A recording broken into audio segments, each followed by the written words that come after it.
Everybody, how's it going today? Happy Sunday. Digitiff is here with y'all today, and it is so good to see you guys. Hi Ronnie, hi Jazzy, hi Euro. I hope your weekend is going fantastic so far.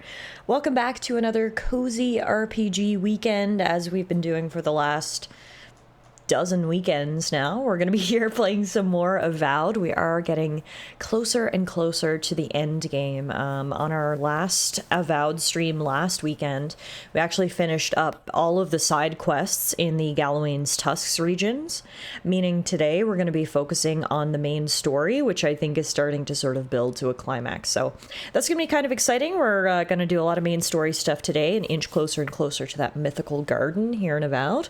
But before we get started, I want to catch up with you guys. It has been so long. Hi, Kirky. How's everybody doing? How's everybody's weekend going so far?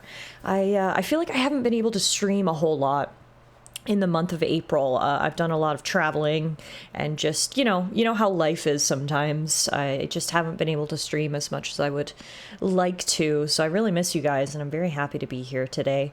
Yesterday was Elena's birthday, which was fun. We had a really fantastic day together yesterday, and by the sounds of it, she enjoyed her birthday, so that's always good. But we are back now today. I'm ready to settle in and play some video games with you guys. It's actually going to be my birthday soon enough. Mine and Alana's birthdays are very close together. Hers is April 26th and mine is May 8th, so we're not even 2 weeks apart. I'm actually really looking forward to my birthday. Well, I like my birthday. Some people, they're kind of indifferent about their birthday. I really like my birthday. I just find it fun to have a day that's about you. But this year I'm planning on taking the day off for my birthday and doing a birthday stream, which I'm really excited about. The past couple of years, my birthday has been on a weekday. So I'd like to do a birthday stream every year, but it's never normally on my actual birthday itself. This year we're going to change that. I'm going to take the day off and we're going to stream all day. It's going to be fantastic. I also picked up Expedition 33, the brand new RPG that came out on Thursday, and I'm actually I'm holding off on playing it until my birthday because I took the 8th and the 9th off, so we'll stream on the 8th together, and then on the 9th, I'm just going to play Expedition 33 all day. So you can say I'm really looking forward to my birthday celebrations. There's going to be lots of video games there, which is, the best way to celebrate a birthday, right? Woo, to not working on your birthday. Hell yeah, right? Hey, Idaho, how are you? I feel like it's been a while. Good to see you. Good to see you. Barney says, I'm not too far into Expedition 33, but the music is amazing. From what I've heard, just like sort of across the board, everyone is just saying it's an amazing game, which is like so good for so many reasons. A, we love seeing smaller studios succeed. B, we love seeing more traditional classic turn-based RPGs succeed. C, we love supporting foreign studios. This game is actually developed by a game studio in France, and I feel like we don't normally get a lot of game studios out of France, which is awesome. I forget which letter I am in the list, but the list keeps going. I also love that this is a very small team. 30 people developed this game, which is amazing. It's so good to see, that you don't need a team of 1,000 people to make a hit game. And I think the absolute icing on the cake is they're not even charging full MSRP. This game is $20 less than a traditional AAA game, or $30 less. It's amazing. Like, from what I've heard, the game is like 30 hours if you just focus on the main story, 60 hours if you do side quests. So, you're getting a lot of content. Plus, apparently it's really, really good. And they're only charging, like a fraction of sort of what you'd expect from AAA titles. So with that big list in mind, you can say that I'm very happy that Claire Obscura is doing well. And I'm personally just very excited to check it out myself. Bronny says, I'm glad it's still a hit with Bethesda stealth dropping the Oblivion remake. Yeah, absolutely. Absolutely. Because I was worried between the Oblivion remake dropping and the Nintendo Switch 2 pre-orders going up this week that Expedition 33 would sort of get lost in the confusion. But no, apparently it is doing really well. I saw a news story that it's already sold 500,000 copies, which for a small indie studio is pretty incredible in less than a week. So shout out to that dev team, and I'm very excited to check it out myself. You've been playing Oblivion. Yeah, I know a lot of people are playing Oblivion. Like I look at my Steam friends list right now, and there's 4 people playing Oblivion, and that's just on Steam. I know a lot of people are very excited about it. I'll definitely get around to Oblivion at some point. It's the age-old adage of so many games, so little time, especially when it comes to large open-world RPGs. We're obviously still working our way through Avowed here, so I really didn't want to bite off more than I can chew, if you will, and start playing Oblivion now on top of this. So I think Oblivion for me will be a little bit down the road, but I'm certainly looking forward to checking it out because I haven't played Oblivion in so long. This is obviously the perfect opportunity to sort of replay Oblivion, and from what I've heard, they've done a great job with the remaster. So sold 500K is a lot, especially when it's also on Xbox Game Pass. That's a great point, Bronny. So that's just game sales. That doesn't take into account however much Xbox is paying them to put it on Game Pass. So yeah, that's a really great point. But yeah, I hope everybody's had a good weekend. I see Euro, obviously, has been playing Oblivion all weekend. I guess Bronny has started Expedition 33. What's everyone else been up to this weekend? Anything exciting? Have you been playing any new games, working through some old favorites, anything like that? I hadn't played Oblivion in so long that the new graphics now look like what I remember it looking like. Yeah, that's fair. I mean, that's totally fair, because when I first played Oblivion in 2008, I was like, holy crap, this game is freaking beautiful, right? So I guess now the graphics have sort of caught up to our memory of what we thought the game looked like. Jazzy says, I've been playing Oblivion and Final Fantasy 14. Nice. Wow, you've been big on the RPGs this weekend, Jazzy. I love that for you, honestly. Yeah, I am actually working, so obviously we're playing Avowed on stream, but I always like to delineate my games a little bit between stream games and personal games. I'm sure I've talked about this over the years. I always like to have a game that I just play on my own, you know. And my game right now is Trails Through Daybreak, which I am loving. It is such a good JRPG, and I've played every single Trails game now except Daybreak 1 and 2. I'm almost caught up to the modern entries, if you would like to describe them like that. And I think so far, Daybreak, if it's not my favorite Trails game, it's like top 3. You know, I obviously haven't beaten the game yet, so I don't want to put it into that top spot until all is said and done. Who knows, maybe something in the end will like turn me off from it or something, but where I'm at in the game so far, it's fantastic. I absolutely love it. I love the characters. I love the setting. I really like how the game has a more mature tone than some of the other games. It also feels a lot more of a step forward. You know, very unfortunately, something that JRPGs have been a lot slower with adapting compared to Western RPGs is like LGBT characters. You know, unfortunately, a lot of times, especially in the earlier Trails series, like if there was an LGBT character, they were more like a gag, if that makes sense. Like people would just kind of laugh and like they were never taken seriously. But there's actually been, it feels like some progression in Daybreak, which I personally really appreciate. And yeah, anyway, long and short of it is really enjoying Trails Through Daybreak. Kirky says, I've been playing a mix of Shogun 2 and Rivals. Nice. We got to play some Rivals sometime soon. I'm finally done all my traveling. I've got no more traveling on the schedule, either for work or pleasure, meaning I should have more time for video games. So not only should the stream schedule get a little bit more regular around here, but also I want to get some gaming in on the side, particularly playing some Rivals with you guys. Hey Sean, namaste. Happy Sunday. You're tackling the new game, Clair Obscur Expedition 33. Awesome. We were literally just talking about that. I'm so excited to check out Expedition 33. I actually picked up my copy of the game on Thursday, but I'm waiting 2 weeks to play it on my birthday.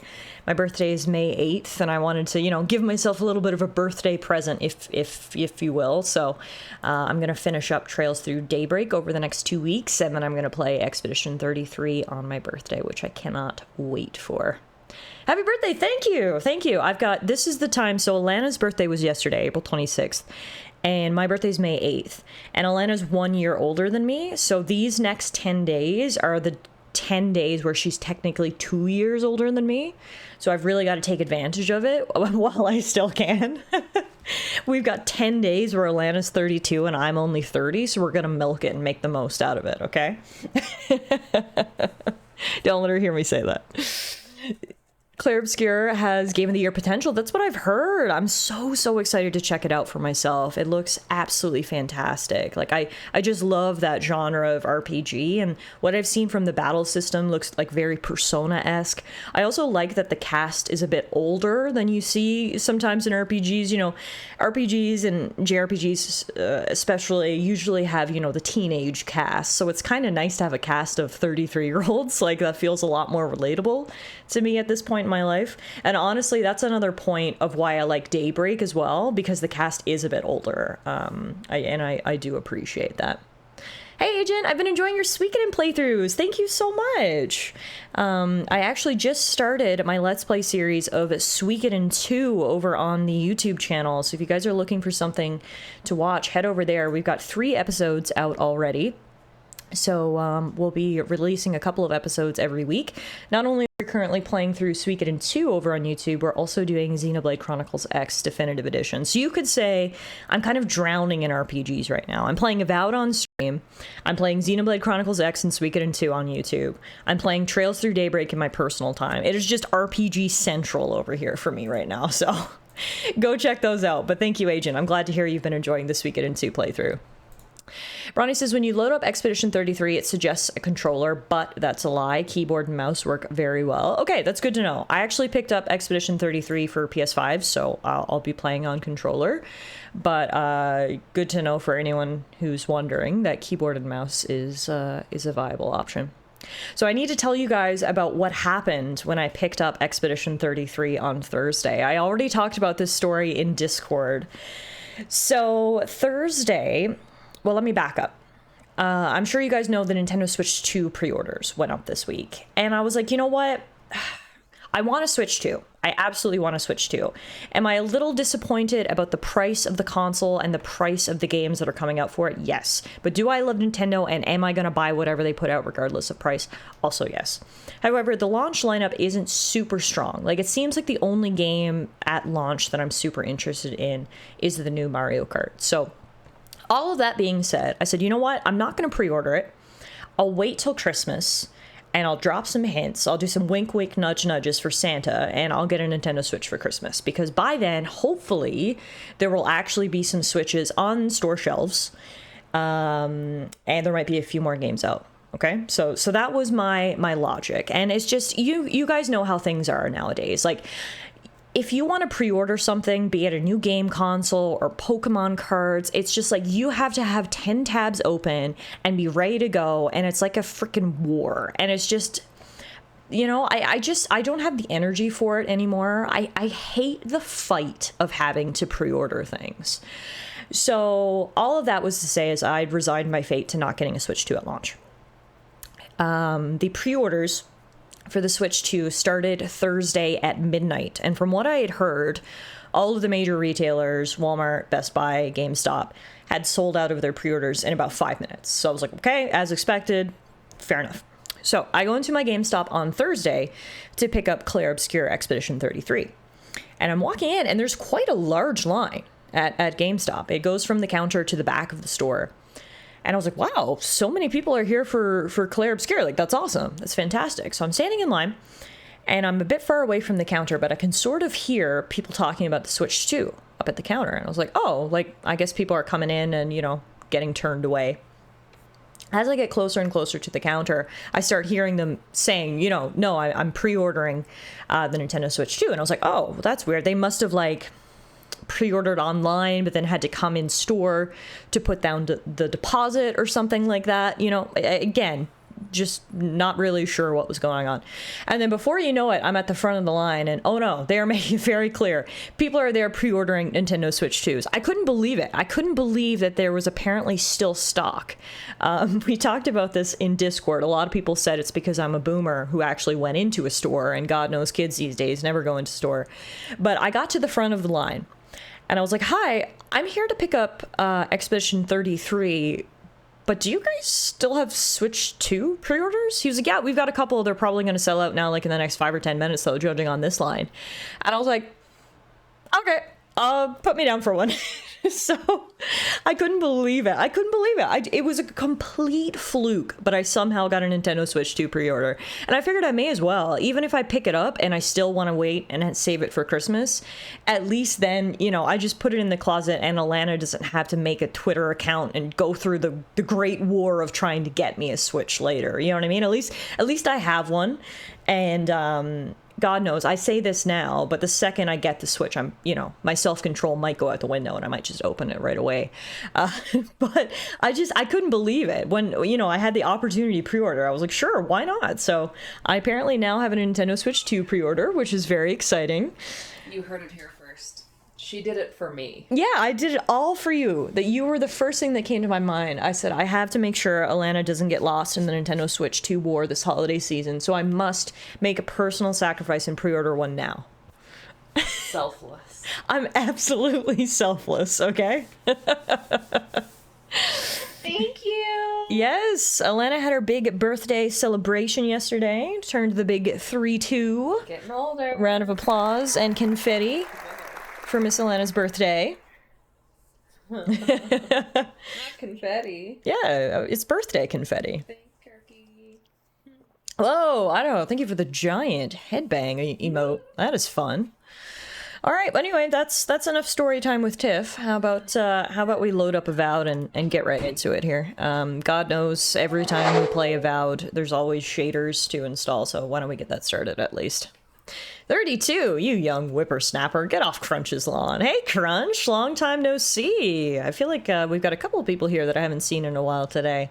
It's good timing because apparently today is my 7-year affiliate anniversary here on Twitch, which is kind of crazy. For 7 years now, you guys have been able to subscribe to this channel, and some of you have been subscribed for like almost that entire time. So honestly, shout out to you guys. That is impressive. Speaking of impressive, look how fast we are generating shaders in Avowed today. That is impressive. I just remembered I was going to leave a warning in Discord to build shaders. I mean, apparently I didn't need it today, Bronny, which is like the first time ever. So that's kind of impressive. All right, let's load in here. Welcome to Avowed. So as I mentioned, last weekend we sort of finished up the exploration and side quest portion of this region called Gallowayne's Tusks, meaning today we're going to be focusing on the main quest. So the main quest is Our Dreams Divide Us Still. We are trying to get to the garden. We know the location of the garden, we've seen it, but we still need to find a path to actually get there, which is, of course, the area where Salpadal is imprisoned. So, we already tried to speak to the Warden Council and get their help to access the garden. Unfortunately, we were denied, so we're running out of options, meaning we kind of need to do stuff that we maybe don't want to do, such as locating the Steel Garrote and seeing if they can help. The Warden Council was unable or unwilling to tell us about another route into the garden. Our only lead is to locate the Steel Garrote and Gallowayne's Tusks. They are also searching for the garden, and Kostya informed us that the Steel Garrote can be found at the mines in Mount Forja. Do I think the Steel Garrote are going to be cooperative and help us get into the garden? No. But maybe if we go there, sort of poke around a little bit, we might be able to find out what they've found out and then just sort of beat them there first. I think that's probably the most likely of outcomes.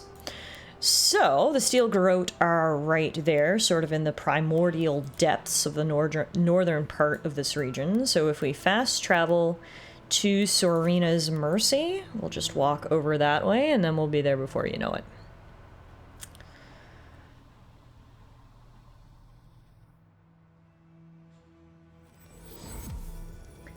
Alrighty. I'm not sure if I should pay attention to your ending, assuming you get there today, but then again, you've made different choices to me, so I could have a different ending lined up. So I took a quick look. I just got a list. I was wondering how many main quests I have left, but it looks like I've still got a handful. And I know Euro's already beaten the game, so I don't know if Euro could give us a better perspective, but from my brief little Google, that was very brief because I was trying not to spoil or anything, I don't think we're going to beat the game today. I think we've got a decent bit of content left. I think it'll probably take us at least another weekend, but who knows? I mean, we'll see. We're definitely getting close to the finale, that's for sure. But how close is kind of still to be determined.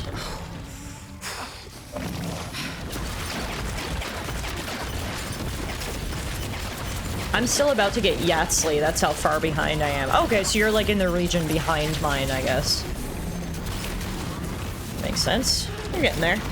Hero says I don't expect you to beat it today. Okay, that's what I thought, so that's just confirmation there. Now, are these a Steel Garrote? No, these are just a bunch of Zorops.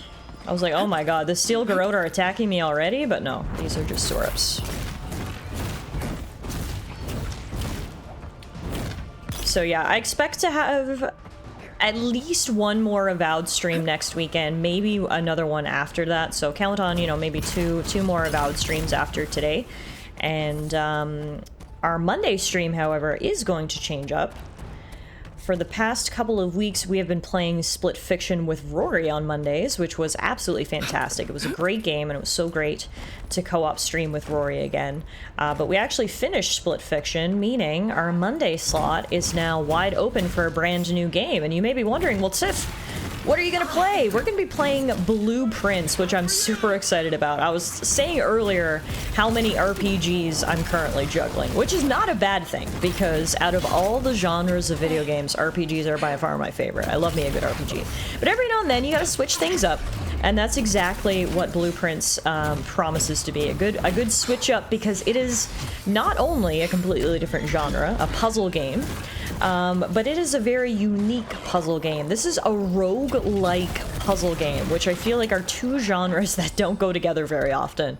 I don't know if you guys have seen much of Blueprints. I had actually never even heard of it. It wasn't on my radar until it launched, and some big streamers were playing it, and I was like, what the heck is Blueprints? And I watched a little bit, and I was like, oh yeah, this looks right up my alley, and people are raving about how good it is, so the long and the short of it is that we will be starting Blueprints this week to accompany Avowed. Now, I was planning to stream tomorrow.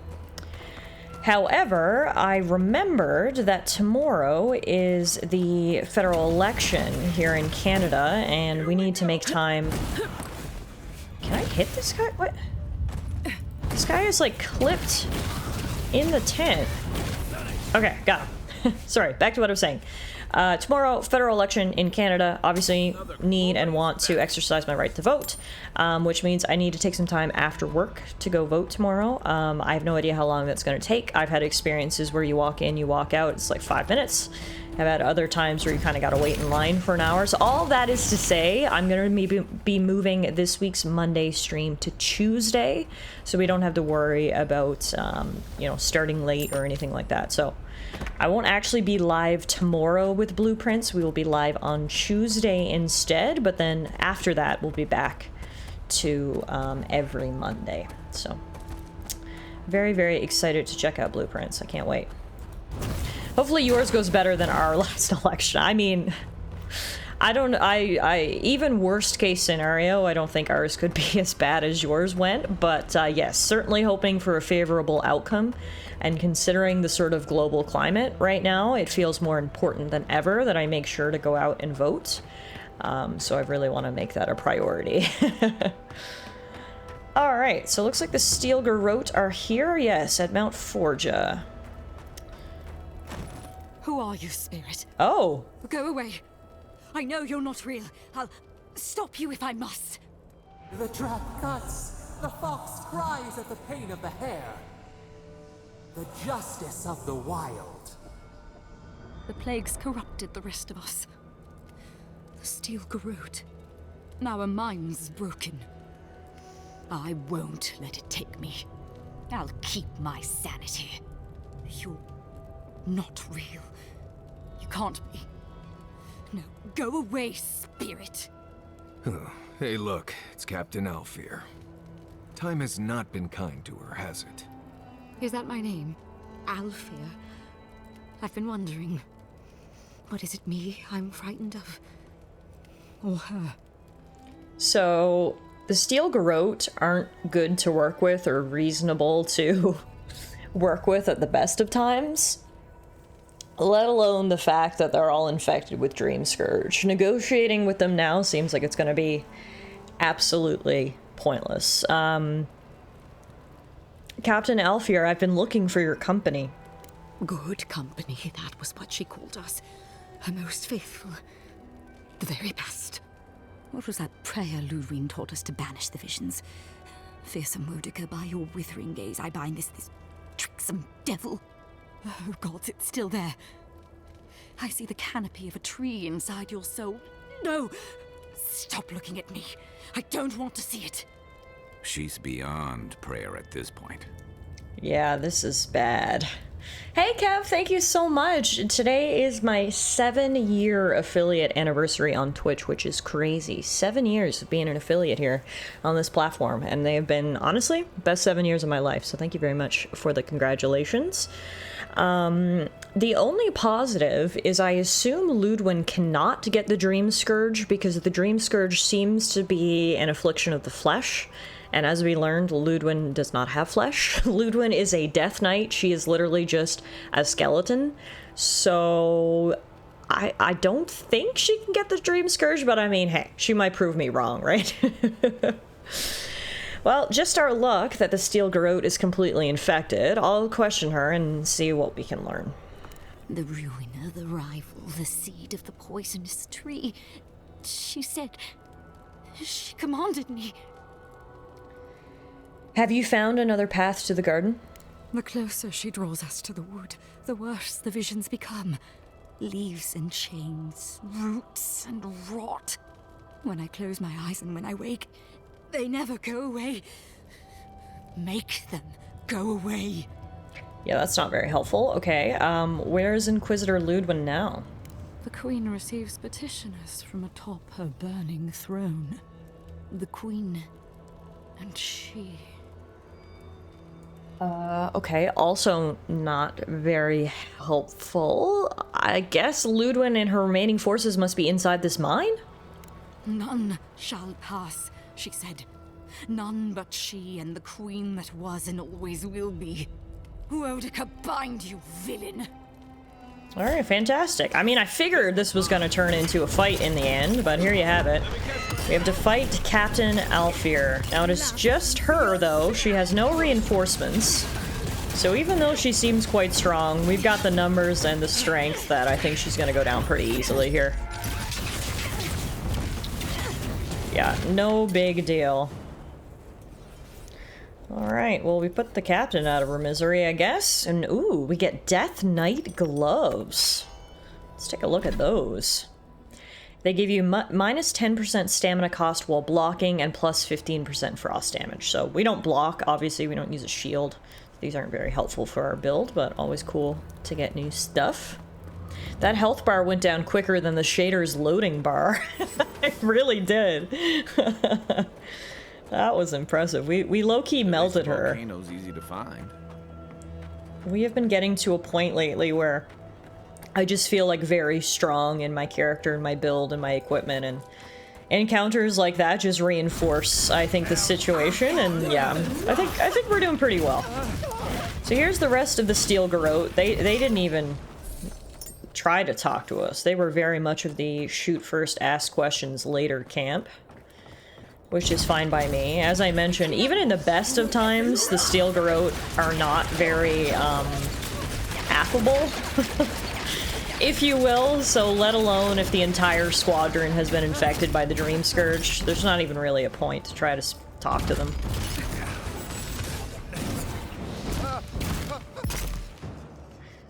Alright.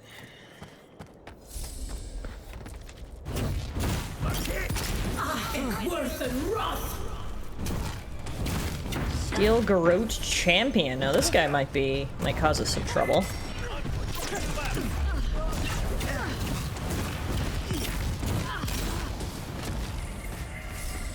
Ah, the rapid casting of Fisto Explodo. Yeah, this wand looks hilarious. You probably all noticed it has a tiny fist at the end. It looks like low-key dumb, but it's fantastic. It is such a good weapon. And then it just gives you a tiny fist with which to pummel your enemies, you know? What more could you ask for? Alright, so it looks like the Steel Garrote basically completely overtook this mine. I mean, I don't know if there were any dwarves even in here actively mining, but regardless, whatever dwarves there were now lie dead on the ground. They didn't have much on their person, unfortunately, but whoa, hang on. Those don't look like normal mine doors. They've got some sort of interesting seal on them. Luckily for us, they were left ajar, meaning we can just head right on in.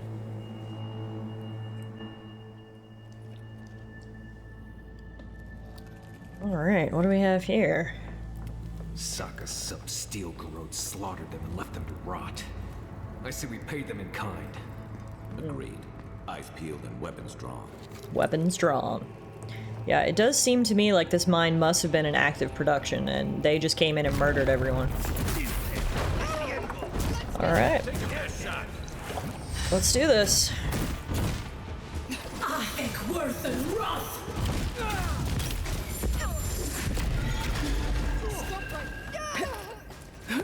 The high ground. Lead him in.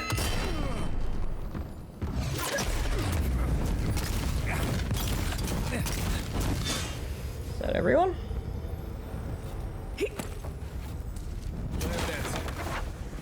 Me too, Marius. Me too.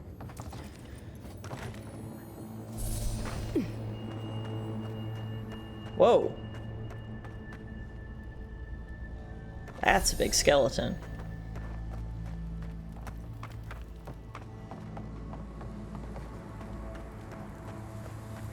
Aha. I see tall grass here. We might get a little stealthy.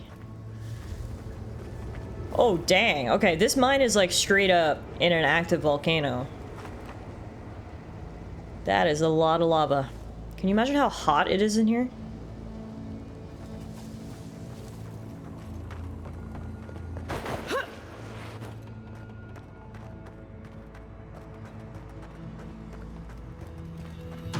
Ah, damn. Look how much loot there is back there. 1, 2, 3. I see 4 chests. But the door is barred. We're gonna try to go in another way. Dang. Alright, back to the tall grass. Unseen, unheard. Yep. Okay, there's someone up there. Oh, we're out of tall grass. Alright, time to fight. At least I got a first hit in before they really noticed me. There was no more tall grass.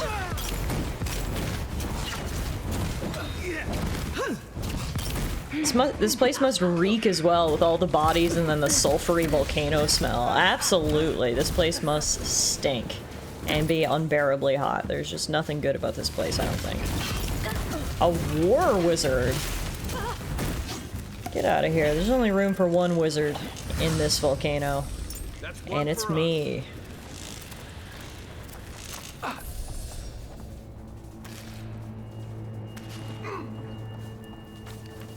Alright, let's keep moving. Looks like Ludwin brought her entire force here to this mine, because there is a lot. Yes, you to the roots if you like.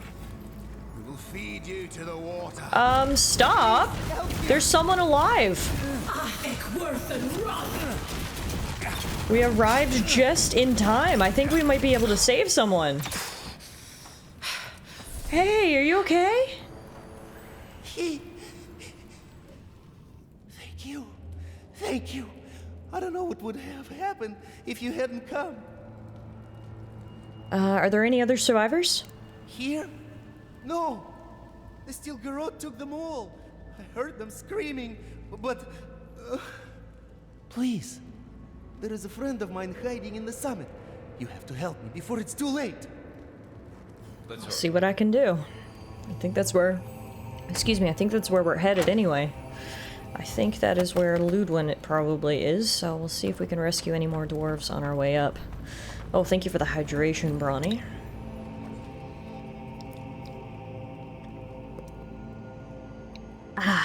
Alright.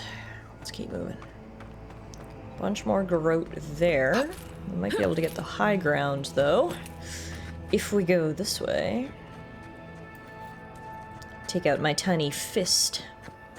And I'm ready to blast. Ooh. Might not have the high ground anymore, but we got loot, so I think we won. Heck yeah.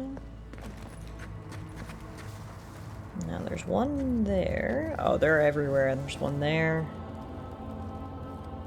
Yeah, I'm not good enough at stealth to think I'm gonna be able to work my way through these guys, so I think instead I'm just gonna take the opportunity to get a first hit in without them noticing me. And at this point, honestly, the Steel Garrote hasn't even posed that much of a threat that I think we're good. Aim where? Stealth? You mean another action segment? Yeah, exactly.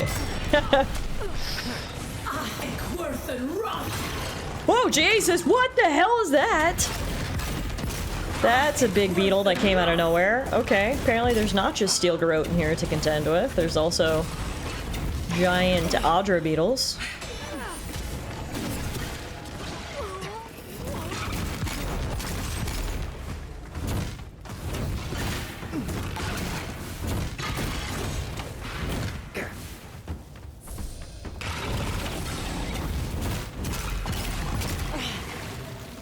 Alright, well that was easy enough. Dead end? Dead end.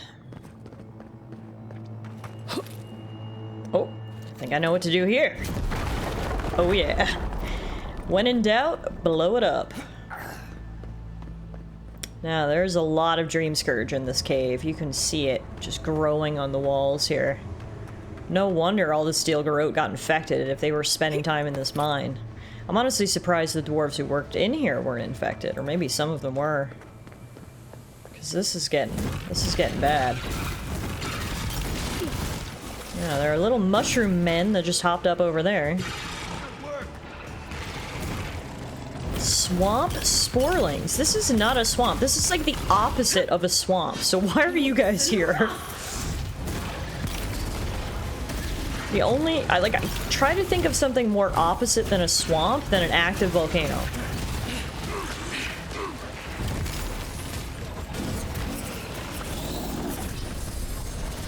Damn, they are crawling out of the woodwork here. Okay, I think we're good.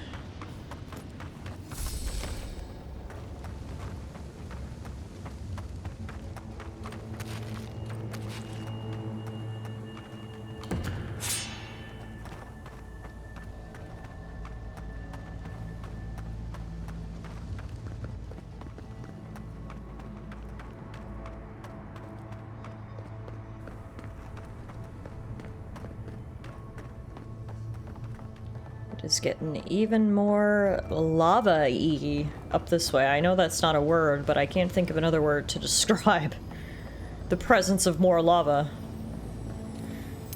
Got a dead miner there. A dead miner there.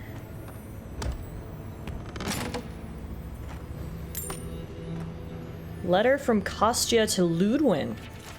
To the esteemed Inquisitor Ludwin, your mission has moved me greatly. I understand how singular your purpose is, how consuming your desire to serve Adir and Wodoka, as I too possess loyalties not even death can sway.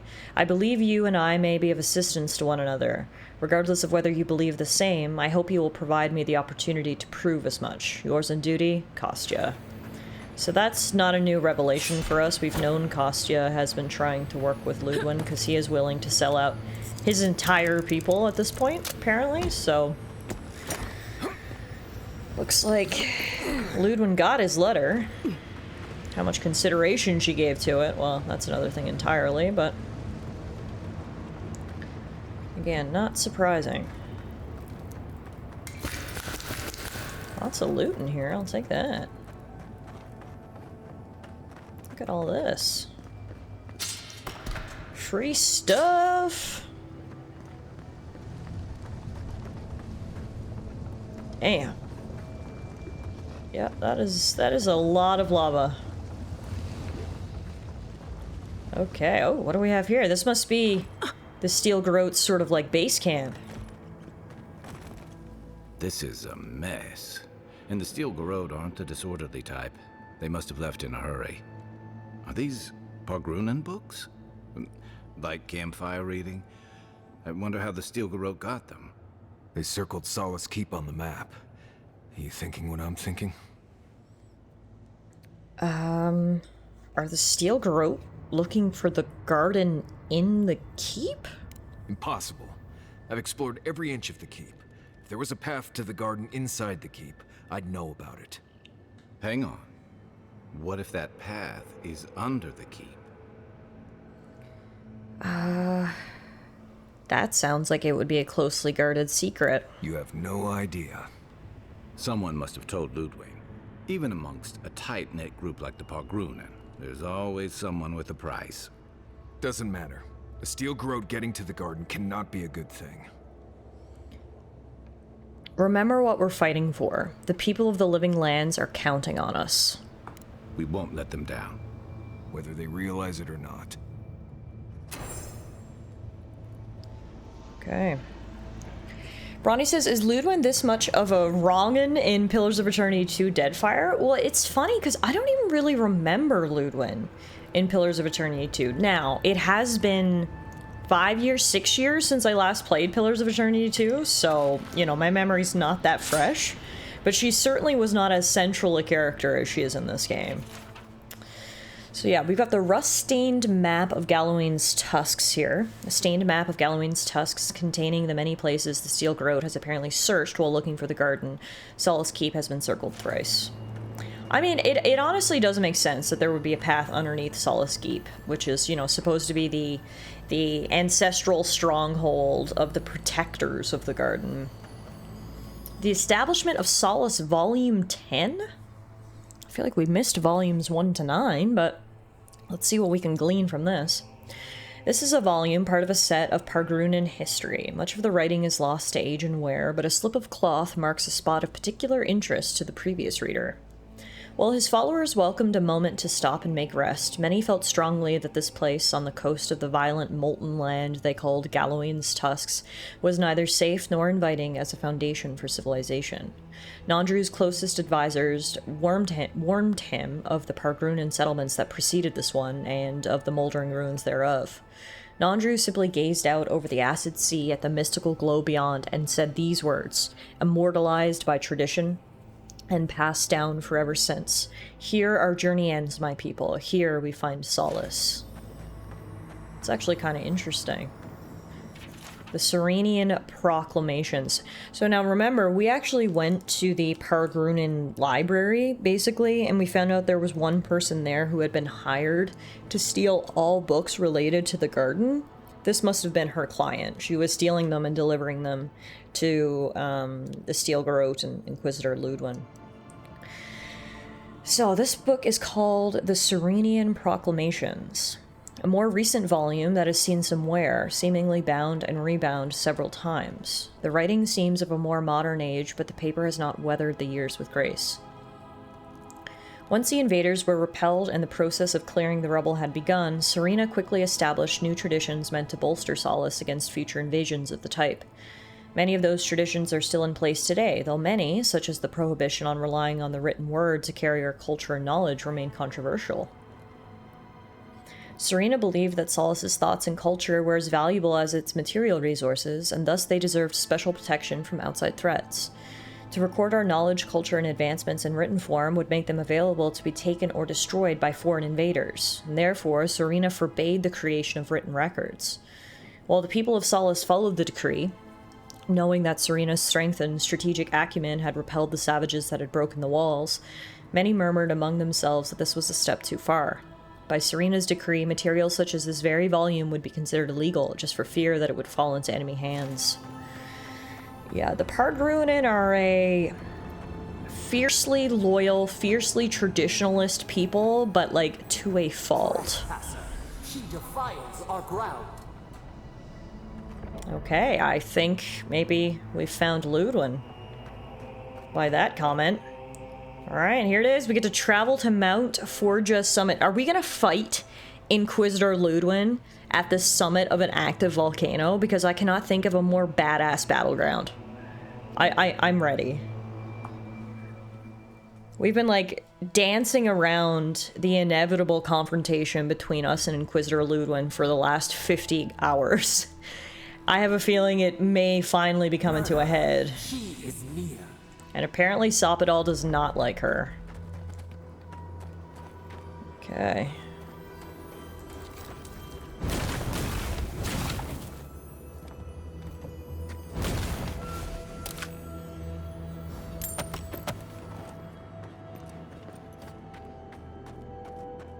You will go no further. The garden is under our protection. And who is going to stop? Oh yeah, she's here all right. Oh, that's a lot of dead bodies. Oh, damn. The time has come to take the garden. Wardens will never... Ah! Yesterday, this island suffered in the grip of its own madness. Today, the living lands unites under one flag. One people. One law. One true God. No! Never again!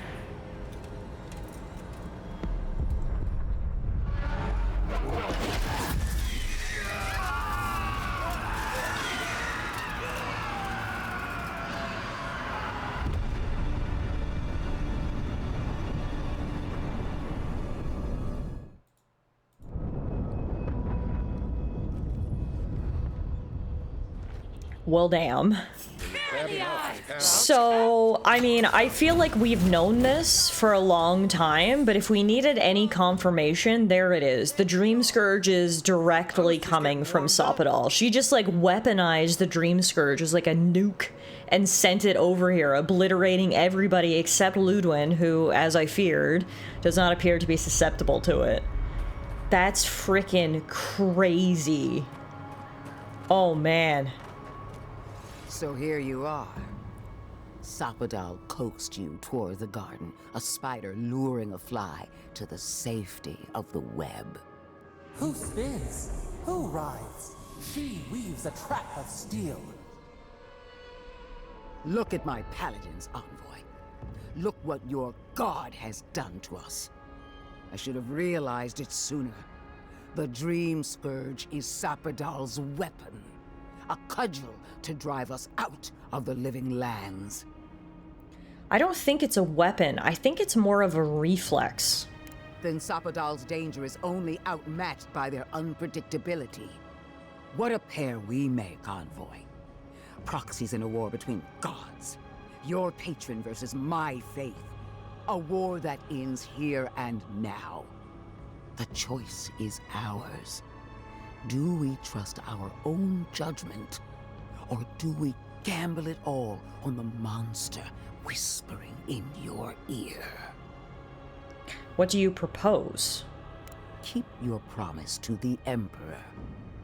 Cut the Dream Scourge off at the root. Permanently. No! No matter where we turn, we find the consequences of Sopadal. Plague. Blight. Madness. The living lands hangs by a thread because mortals cannot live in the shadow of a god, much less one that's lost its mind. I hate to say this, but she's got a point. Not that I trust her with the solution. We were fine living at the whim of a sleeping god until you came along and woke it up. You and I alone can save the living lands by destroying the unending madness that is Sopadal.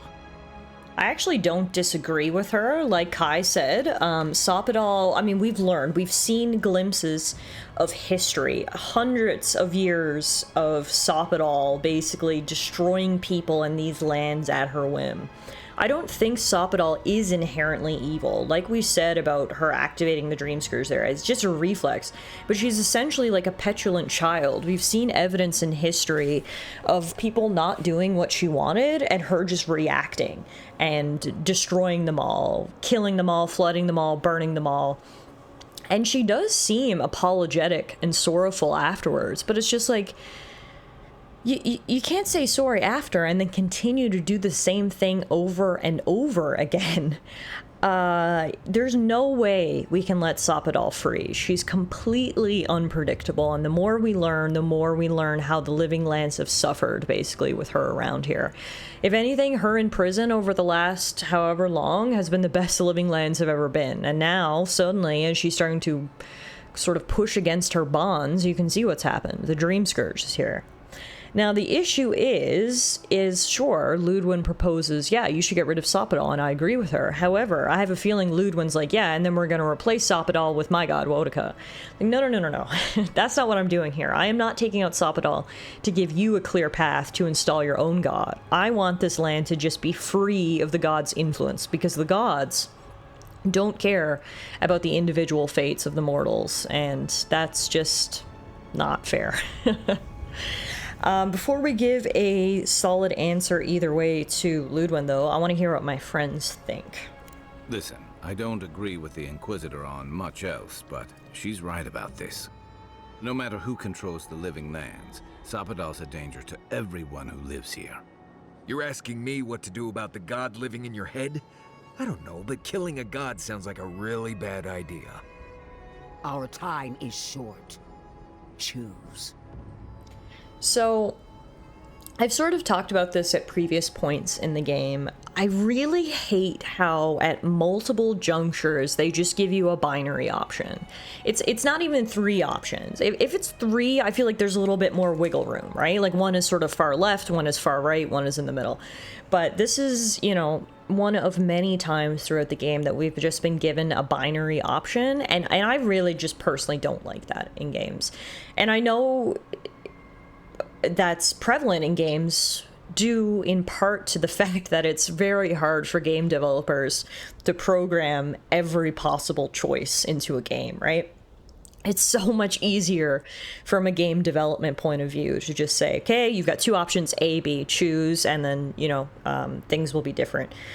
But, you know, as a gamer, I do hate the duality of choice. Like, you would think if we could take a step back and think about this, shouldn't there be option C, that we just keep Sapadal in prison forever? Do we have to either free her or destroy her? Can't we reinforce the prison? I'm not saying that's the option I would do, but I'm just saying, like, I feel like there are other options that aren't necessarily considered when you're just given, you know, a black and white choice like this.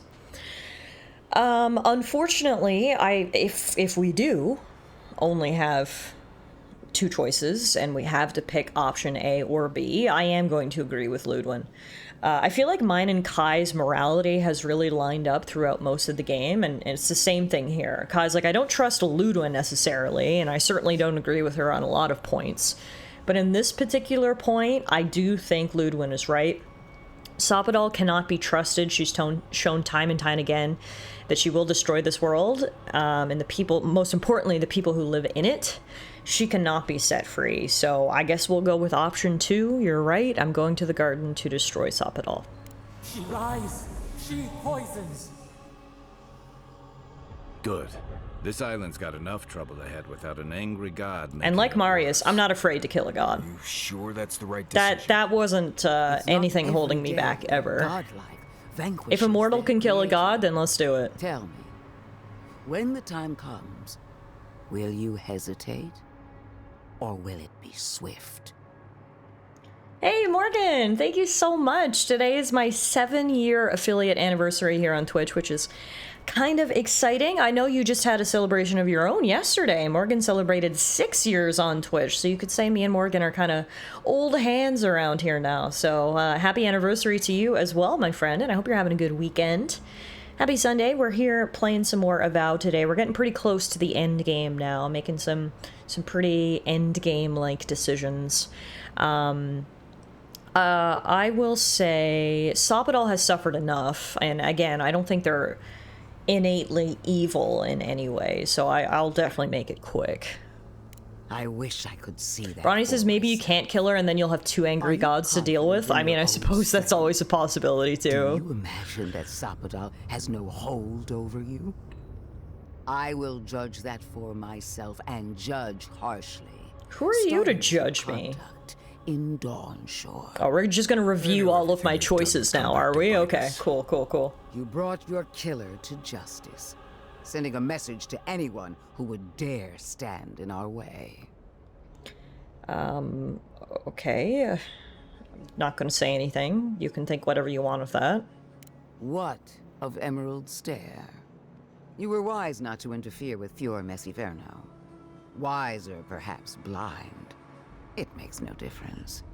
The Steel Garrote cleansed the city of governance, history. You definitely and outrank animals Ludwin. gone Yeah, I'm not wild. sure who gave her the authority to act as judge, but honestly though, I do not agree at all with you raising Fiorme Severno. That was awful, and you will or should pay a price for the raising of that city. And who will collect it? You? Ambassador 6 Heelguard? years.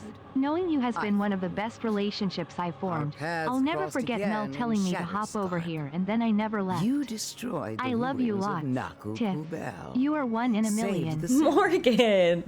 I know Digitiff has like a little smile on her face, but I wish I could like magnify it right now so you could see how big I'm smiling. That is insanely sweet of you to say. Thank you so much for that resub, Morgan. 73 months. I think everyone here knows how fantastic of not only a streamer, but a person that Mapsio Morgan is. And if you don't, then go click on her name, follow her, go check out her next stream, because she is fantastic, and I absolutely treasure the friendship that we have built here on Twitch. Morgan first came by during my Legend of Zelda Twilight Princess stream. We both bond over a lot of our common interests, including Legend of Zelda, and then here we are, 6 years later, still going strong. Thank you, Morgan. I really, really appreciate it so much. That's very kind of you.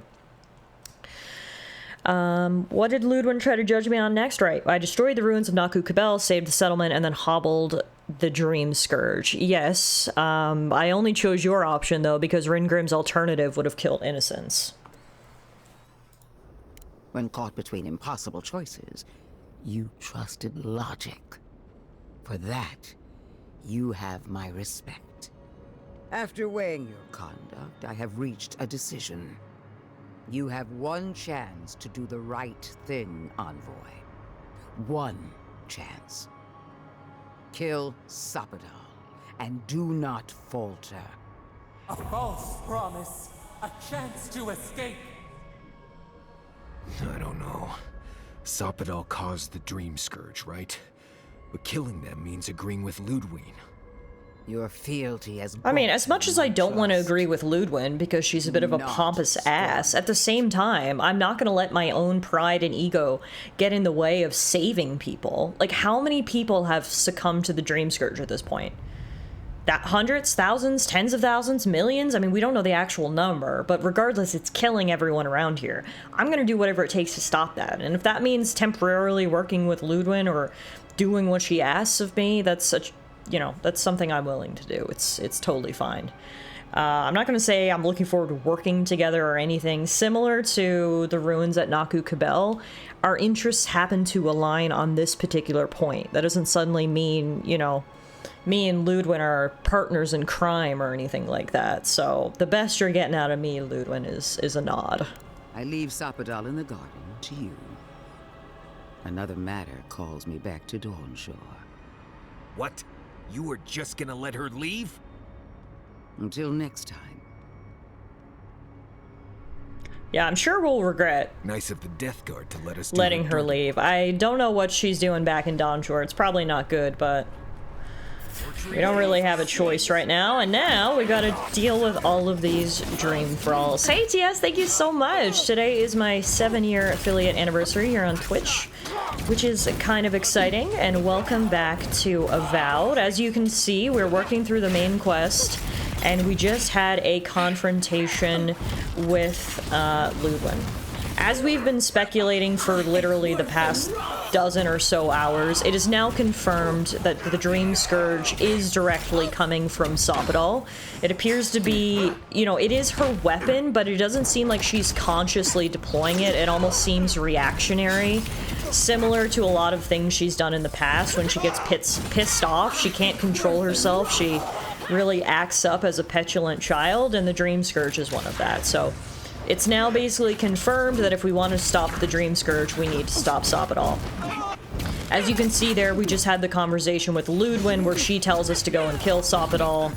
And I'm at the point where I'm like, yes, I do want to kill Sopadol, but that doesn't necessarily mean I'm on your side, Ludwin, or I'm agreeing to, you know, your plan of action or anything like that. So that's a quick summary of everything you've missed so far. Unfortunately for us, we did not get any confirmation from Ludwin as to whether there is another path to the garden through Solace Keep. All signs point that way, but I guess we'll just have to go investigate for ourselves.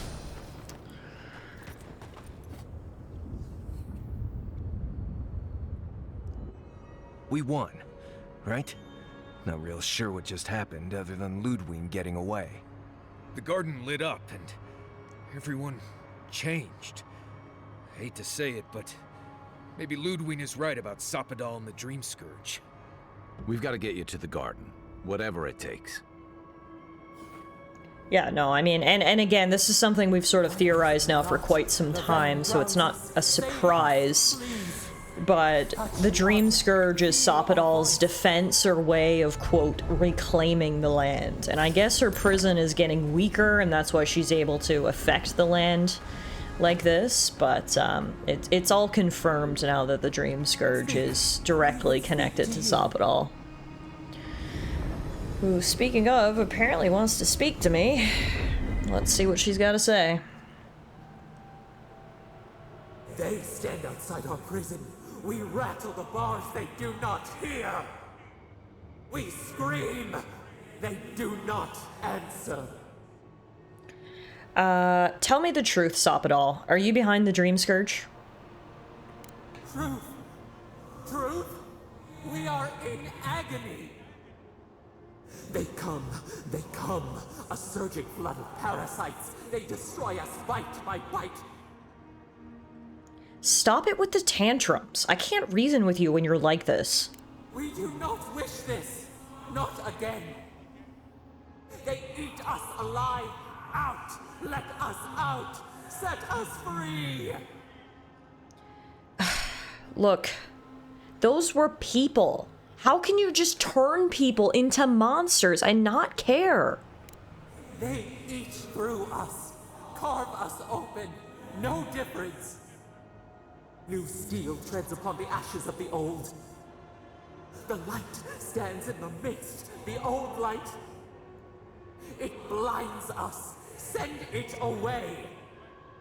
Literally, the TLDR is that this land should be just rid of gods entirely. Like, I'm not trying to dethrone Sopadol just to put Wotica there.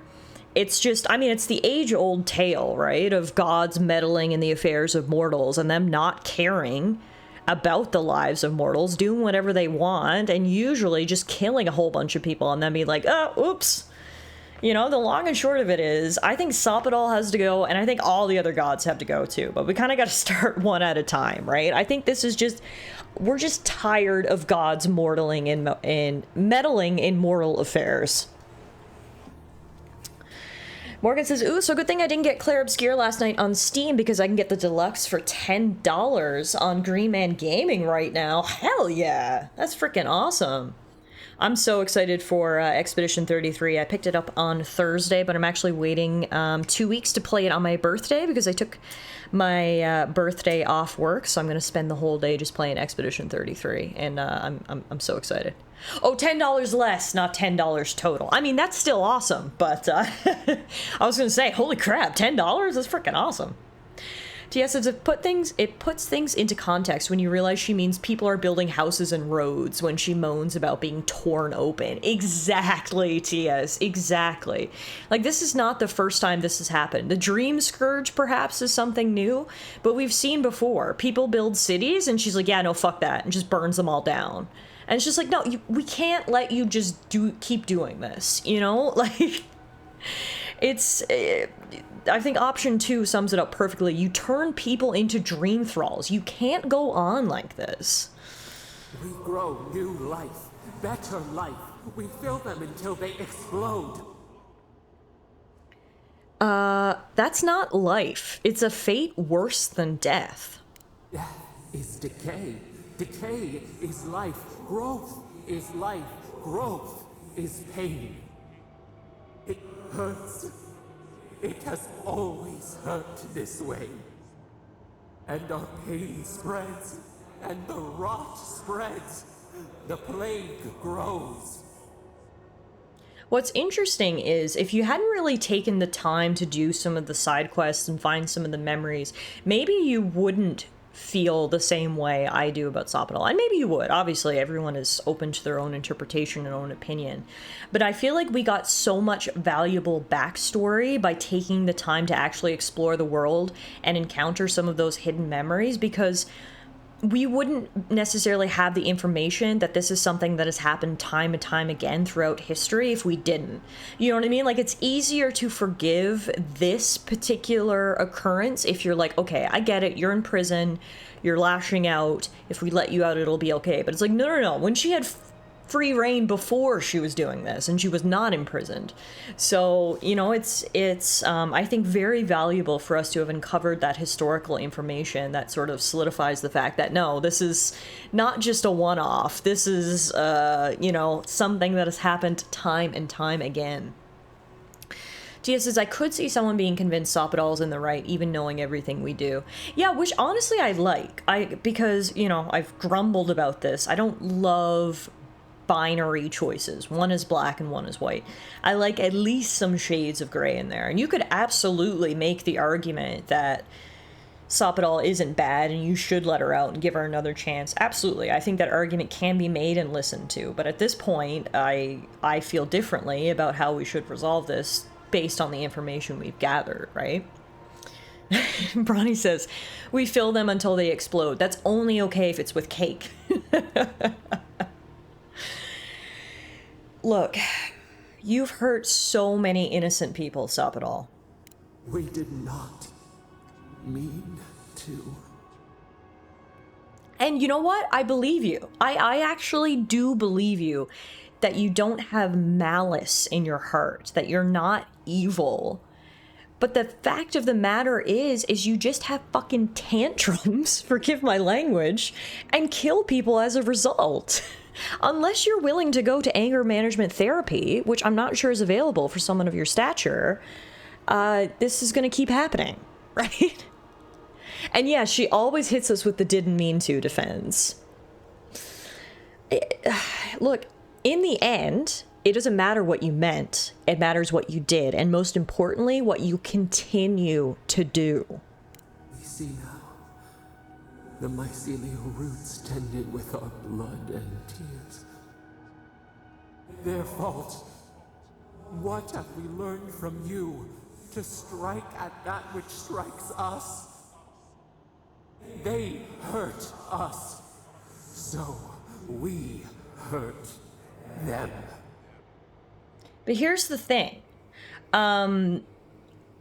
You're doing a very classic thing where you lump people into us and them. If the them is the Steel Garrote, then why is the Dream Scourge just not targeted at them? It's not. You're involving innocent lives carelessly, which is what you've always done. Look, Naku Kubel's spirits told us what you're capable of when you're afraid. You must learn restraint. Then why did she hurt us? Why did she make them hurt us? We remember her, the Charred Queen. She was the one who named us Abomination. She told the other gods to hate us. She hurt us. She would not listen. She tormented us. She sent her magfolk to kill our people. We boiled rivers and tore open chasms to defend ourselves, our people. How could we have known their bodies were so fragile? She did this. She drove us to this. She made us who we are. And again, absolutely, I think Wodaka is responsible for this. I mean, we don't have the clear details about why Wodaka came after Sopadol in the first place. You know, between gods, it was probably a vie for power. Whatever the case may be, sure, Wodaka instigated this, but that does not forgive your reaction. You killed tens of thousands, hundreds of thousands, maybe millions of people back in the day, and now you're just doing it again. You know, I mean, Soppadal seems so immature. It's like they're a toddler. Exactly. That's exactly it. It's just temper tantrums, which is one thing when you know you're 1 foot tall and 15 pounds and can't hurt anybody. It's another thing when you're a god and your temper tantrums will wipe out entire civilizations. Like, you either grow the fuck up and control yourself, or you have to be stopped. Those are the two options. And I don't know that I trust Soppadal to grow the fuck up. You know? So, like, I understand why you're mad. I would be too. But the TLDR is, fuck the gods, and no offense, that includes you too. There shouldn't be beings with this amount of power that can do whatever they want with mortal lives.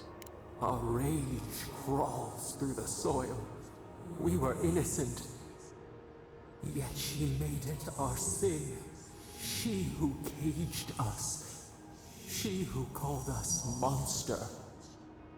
We thrash and the affliction rises. We scream and the rot spreads. We did not intend to lie. Okay, but you let me think that all of this wasn't your doing. You close your ears. We try to clear the mist. Bullshit. They hurt us. We hurt them back. We hurt them again. Filled them with the rot of our anguish. Until they understood our agony. Until the soil rang with it. Help us. We were alone until we found you. Like, I don't know what to think about you. You lied to me, you caused the Dream Scourge. We cause it, but it is not our way. You would have done the same. You with your rage. You with your hate. No, I wouldn't have. Release us. Then the rot ends. I literally already made a choice back at Naku Kubel so that no one would get impacted. Like, literally, after all you've done, I'm not sure you deserve that. Free us. Free yourself. Free the living lands. I think I freed the living lands by getting rid of you. A sliver of our power, a piece of No. us. Do you accept? No. The parasites who trapped us left a door in the garden's wall. Reach it, and you can set us free. Let us aid you once more. No. But before I reject it, can you tell me more about this door and how we get there? You will see. Go to the stronghold at the edge of the Acid Sea, the one that overlooks our prison. One of the builders knew the way. Yeah, okay, well thank you for that, but I will find my way without your gift. So be it. Continue without us. Find the wall of the valley across the Acid Sea. It cups our prison in its palm. It waits. We wait. Free us. End our suffering. And yours.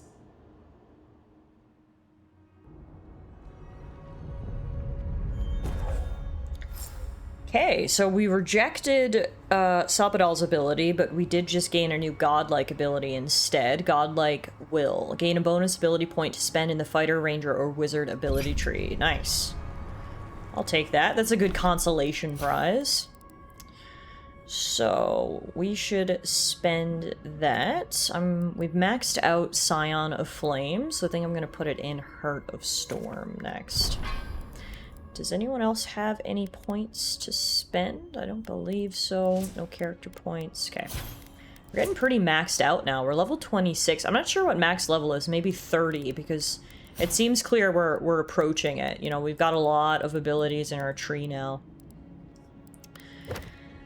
Okay, so after all that, we discovered that there is indeed another route to the garden. We need to go back through Mount Forja to Solace Keep before the route is flooded with lava. Great. Alright, let's get out of here.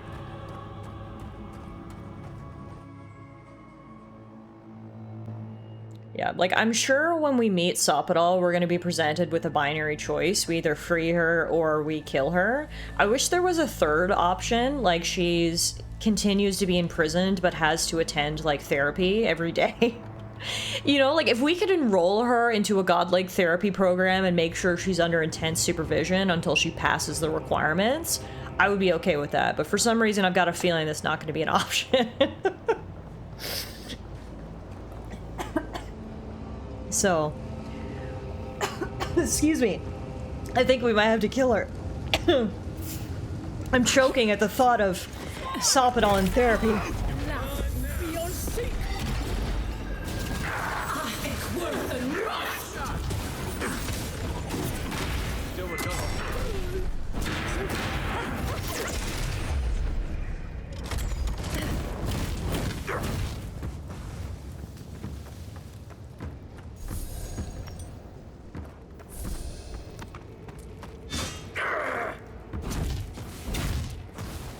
Therapy for a god. Like, I know it's so funny, like, it literally made me cackle so much I choked, but like, in an ideal world, I think that would be best case scenario, because I do agree, I don't think Sopadol has malice or hatred in their heart, but they need to learn how to control their emotions.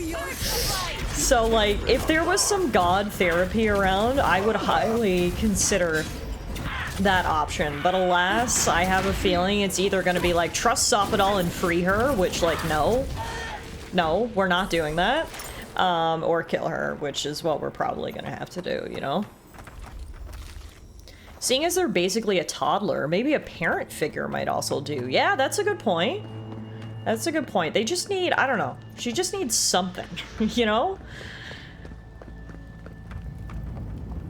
Yeah, and like, we don't know much about the other gods, but it seems like all the other gods are whack in their own way. They're either selfish or power hungry or, you know, what have you. So I'm not sure if any of the other gods would make a good parent figure. Like, I keep repeating that in an ideal world, I think just none of the gods would be here, because it just seems like none of them do anything to help mortals. But if we could like somehow set up like a god therapy group or something, maybe we could like turn them all around. Maybe player character could become a god and then be a parent to Sopadol. Oh, they would be the most annoying child ever. They just freaking throw tantrums all day long.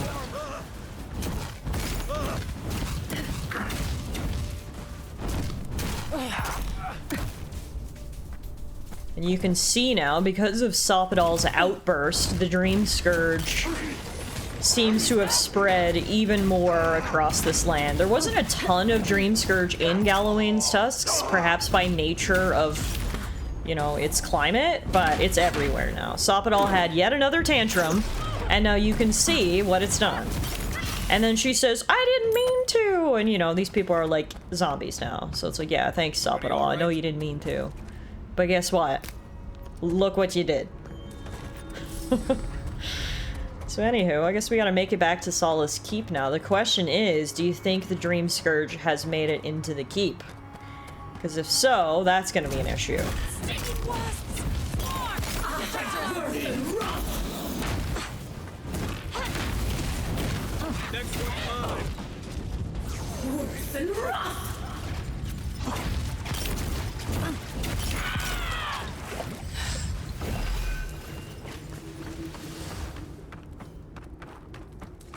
This looks like a dead end. I can probably just... No, I can't actually fast travel. Interesting. You've got to walk back. They want you to see, I think, what's happened to the land. You sort of miss out on the impact of what Sopadol's done here if you just fast travel back. They're like, no, no, no. You gotta walk back through all this Dream Scourge and fight through a bunch of Dream Thralls to really just, you know, understand the reality of the situation.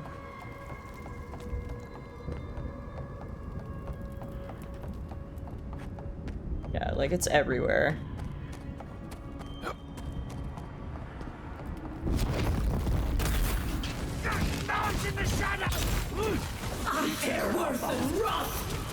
And even the freaking spiders have been afflicted. Just like the good old days. I think the Zorops are alright, though. But I mean, Zorops want to kill us at baseline, so it really doesn't matter if they are Dream Scourge or not, because they'll probably want to kill us either way. Luckily, it's really easy to navigate back to Solace Keep, because it's just like giant building. Yeah, that's where we're going. We're headed that way. I'm not sure we've seen many unafflicted spiders. That's a good point, actually. That's actually a good point.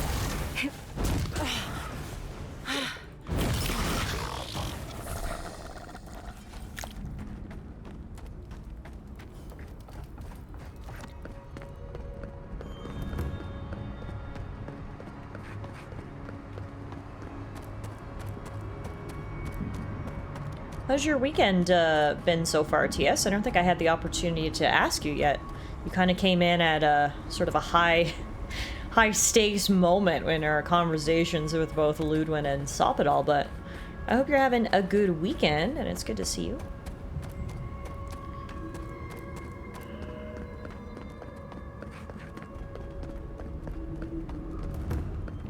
Yep, we got more Dream Thralls here just outside the keep, so that's kind of a bad sign. Been alright? Nothing much has been going on? Nothing wrong with that. Quiet weekends are sometimes nice, too.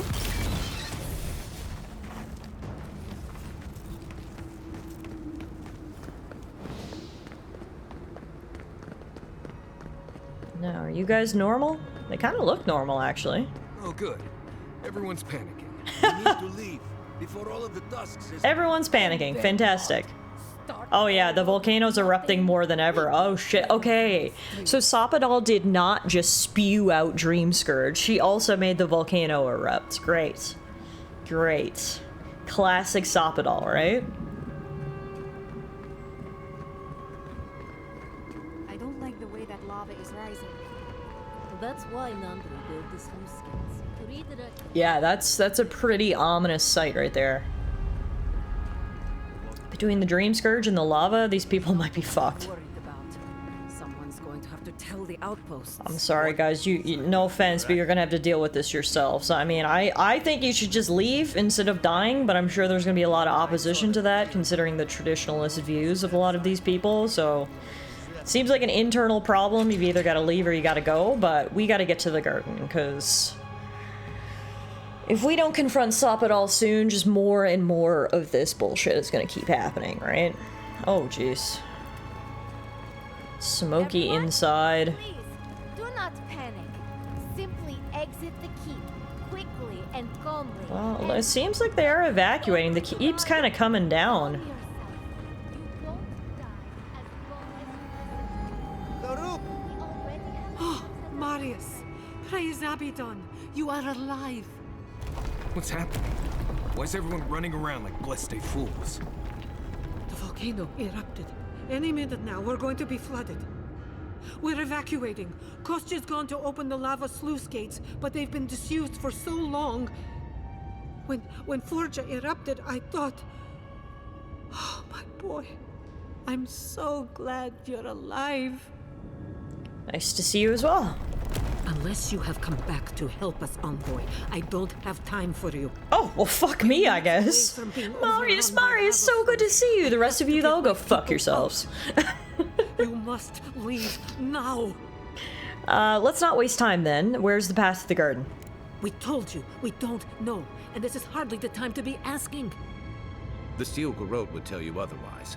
We have reason to believe there's a path under the keep. Be thankful you're talking to us rather than them. They were planning to storm the keep. They're all dead, by the way. You're welcome. The Steel Garrote were marching on the keep? How? Why would they think the garden was beneath Solace? Well... The Steel Garrote were in possession of Pargrunan books and records. How could they have gotten anywhere close to such valuable artifacts? Kostya's scouts would have seen them and they didn't report. You weren't lying then. He was. Good God. Could Kostya have told the Steel Garrote about another entrance to the garden? No. If such a thing existed... I can't believe it. He wouldn't. We took an oath to Nandru. The garden was our sacred duty, and he betrayed us. I can't believe I didn't see this coming. I was a fool. I have failed my duties. Kostya. He's been trying to make a deal with Adir using the keep as a bartering chip.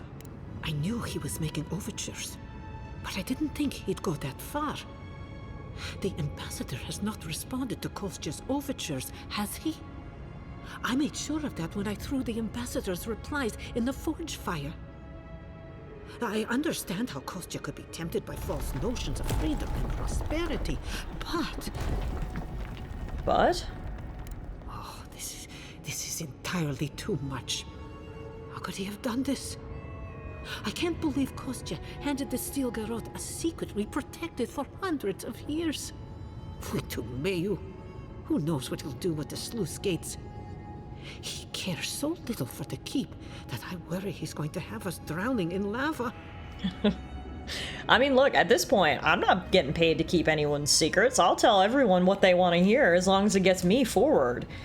I mean, like, we've already debated about this before. Kostya, I think, in principle, is right. The Pargrunin clearly can't just hole themselves up here forever, reject contact with the outside world, and let themselves die out. But we've also agreed he's going way too far with it by selling out his ancestral home.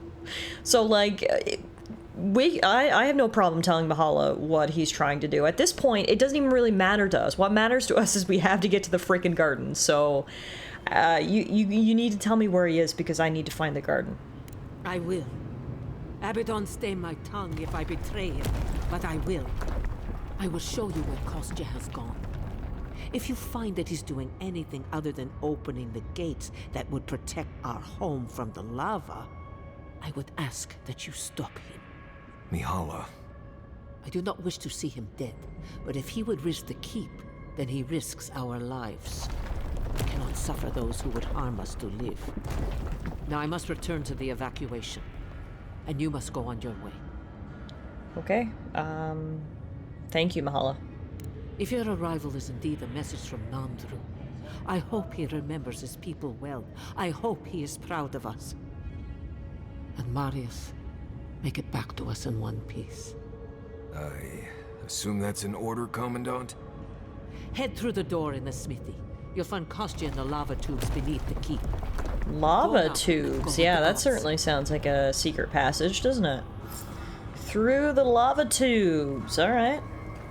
You probably want to get out of here soon, Forge Master. Outsider.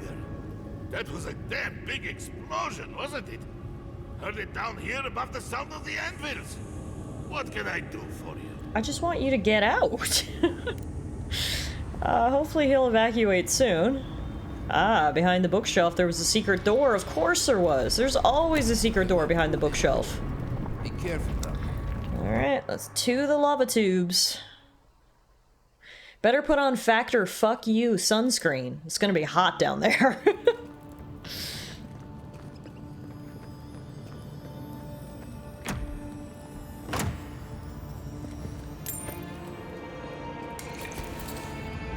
Maxims of the Pargrunin 2. In older lands it was said, to know the world, first make a map of it. To know the cavern, make a model of it. To know the soil, grow a garden of it. Now it is written in blood, you shall not mistake a model or a map for the maxim, which is the truth manifest in the world. You shall not reduce the great to the grubby miniature. You shall not mistake the drain hole for the maelstrom. The taste of the blood is, that which seems clear on the map is tangled in the maxim. Pargrunin are an interesting people, that's for sure. They have some very interesting beliefs and traditions. Maybe because it's a place in Go. That's getting high.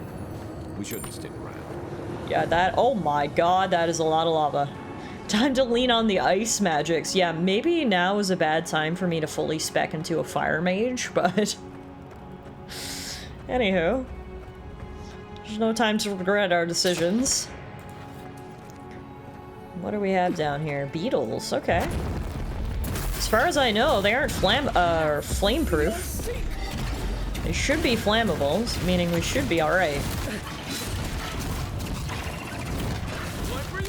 I think it's magma if we're underground. Oh, right, right. There's a difference between lava and magma. I remember learning about that in science class in school, but it's been a hot minute. Get it? Hot minute.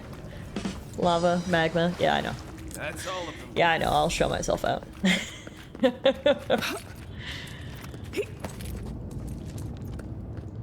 You know what I should do? I should quickly, we picked up a lot of just like random loot. We should quickly break some of this down. So if we come across a camping opportunity, we might be able to upgrade some of our equipment. So let's just do that before our inventory gets too full. Because I've picked up just a lot of random weapons. I know, I'm so punny.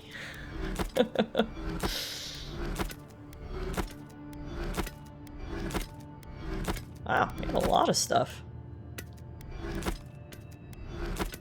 Okay, cool. That should give us hopefully a lot of upgrade materials. Keep moving. Sorry, I'm moving. Kostya left them behind to die.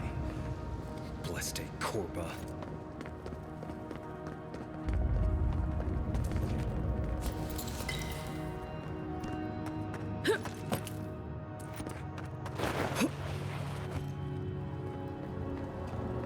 Those are some ancient ruins down here. Look at this. This looks like Akita or the Godless. They were truly everywhere at some points in the Living Lands history. Wow, yeah, look at that. This is pretty cool.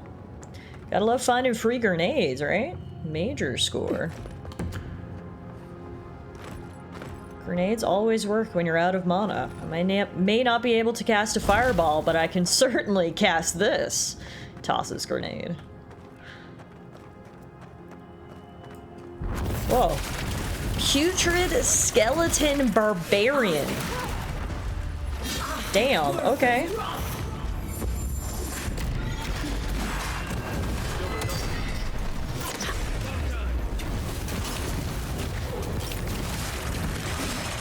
That thing was tough. And up come the skellies. We got shades back there.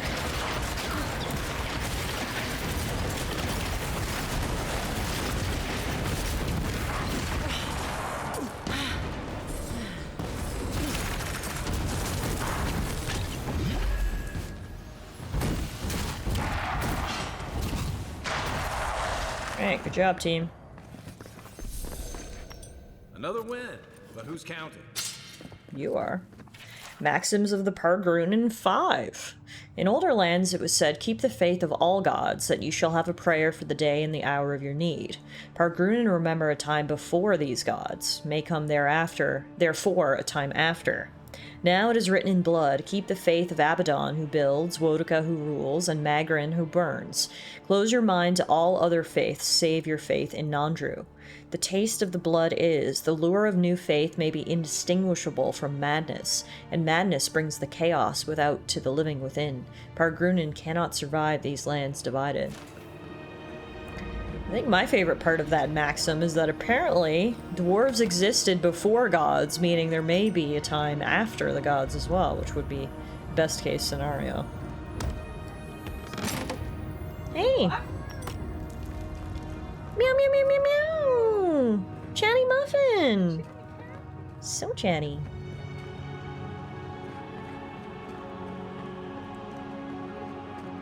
Voices silenced. Didn't the gods in this setting create the lands? I mean, I'm not sure. I guess the reports of that are mixed. They might say they did. But according to that Pargrunen text there, apparently they were here before the gods. So, I mean, I guess there's no one around who really knows either way. Oh god, what was that? Okay, good. Just skeletons. As long as it's not spiders, I'm alright. Okay, how'd it go? Good. Excellent. Go tell me about it later.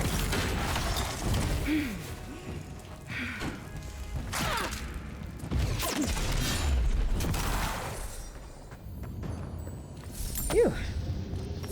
Lots of skellies in here. Another maximum of the Pargrunen. In older lands, it was said, place the doing before the telling. Place the act of work before the boast to history. Now it is written in blood, record all your efforts, be they triumph or tangent. For the record shall outlast the work, and the word shall be more precious than the act. The taste of the blood is, the craft must not die with the craftsman. So I think the TLDR, what we've learned from these maxims of the Pargrunen, is that their beliefs and traditions have changed a lot over time. They all used to do X, but now they do Y, kind of thing. Wound us, and we wound in return. Oh, Alana's gone now, but I'll pass along your hellos there, TS. We had a great birthday celebration yesterday. We went downtown, had a nice lunch, and walked around. It was a beautiful day in Calgary yesterday. It was like Mother Nature herself was celebrating Alana's 32nd birthday.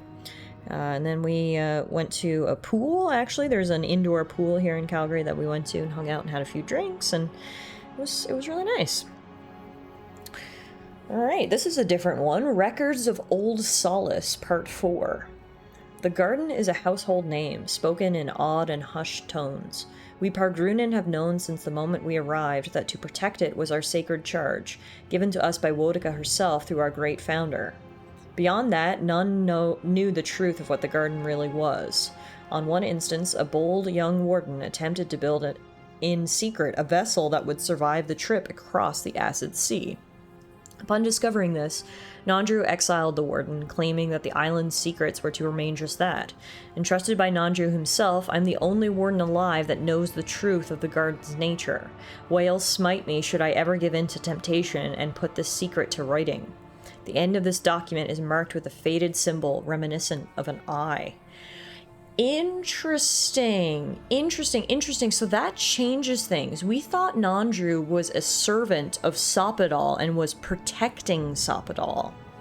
But this actually makes me think that Nandru was a servant of Wodica and perhaps may have been responsible for imprisoning Sopadal in the first place, and Solace Keep was basically built and maintained as prison guards. Because that changes things then. These people never worshipped Sopadal or wanted to protect her. They wanted to keep her imprisoned. I think. Interesting. And I mean, it does make sense because they've never mentioned worshipping Sopadal or doing anything like that. So I think it would make complete sense. Yeah, today's unfortunately not so nice in Calgary. It's a rainy day today, which is okay. We had a beautiful day yesterday. Nothing wrong. It's a little bit of rain, but it is cloudy and raining out there today. But luckily, we enjoyed our sunshine yesterday. I do love that little weather command we have in chat. It's pretty convenient to just go !weather, choose your location. And Nightbot just tells us what the weather is. Pretty cool. Now, there's someone there. Who the fuck is Sibyllus? You take lead. And what are they doing? This looks like a creepy little ritual they got going on here. Alana's aura kept the weather clear. I tried to sneak up on Sibyllus, but there was apparently other skellies hiding in the grass. Weather for the living lands. Wow, 14 degrees. It's pretty good. Seems like a decent day in the living lands.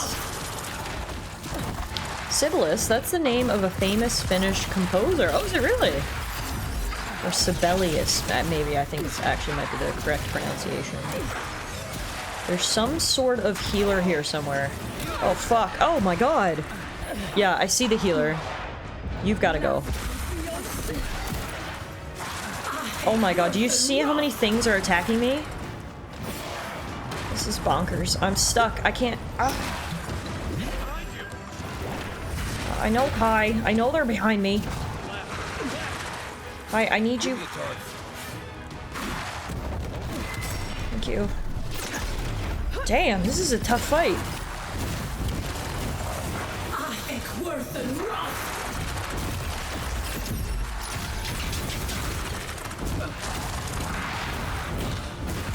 Alright, Sibelius is down.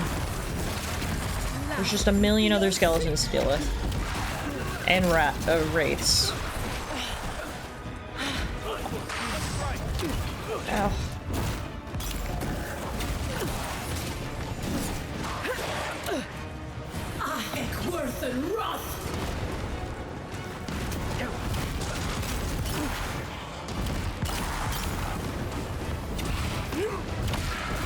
This is a real boss fight right here.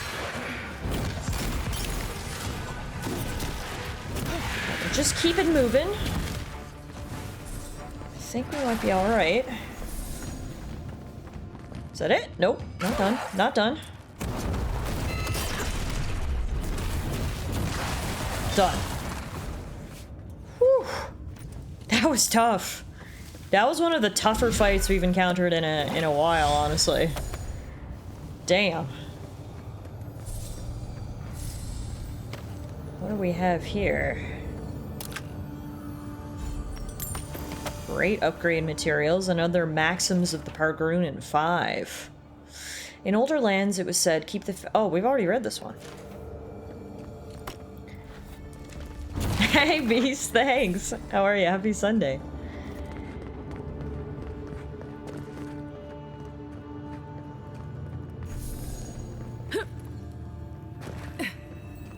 Loot, loot, loot! Give me the loot! Oh, oh, there's a trap! Oh, I'm being murdered! Okay, I survived. I did get poisoned though, so we're gonna have to wash that down with grog. Grog. Is this sorted by... yeah. Alphabetical order. That's nice. God damn, all that for Balrog skin. Okay. Now, we took down that ancient skeleton. I definitely want to get over there, because I see a big chest. Oh, and I see a chest there. Hang on. I might have missed some stuff. I don't know what that skeleton was doing here, but... that's interesting.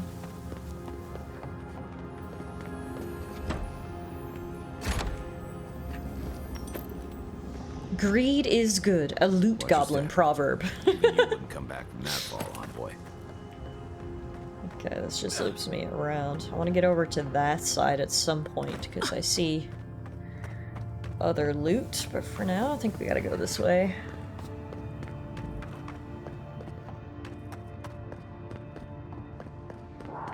Oh. I hear someone growling. Oops.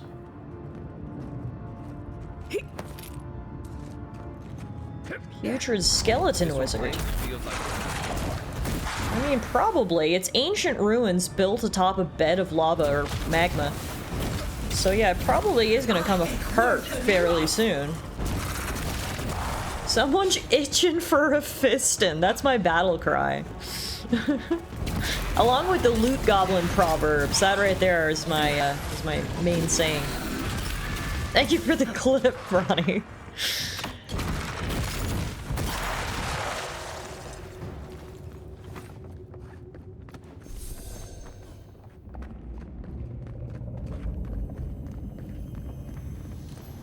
So many skellies.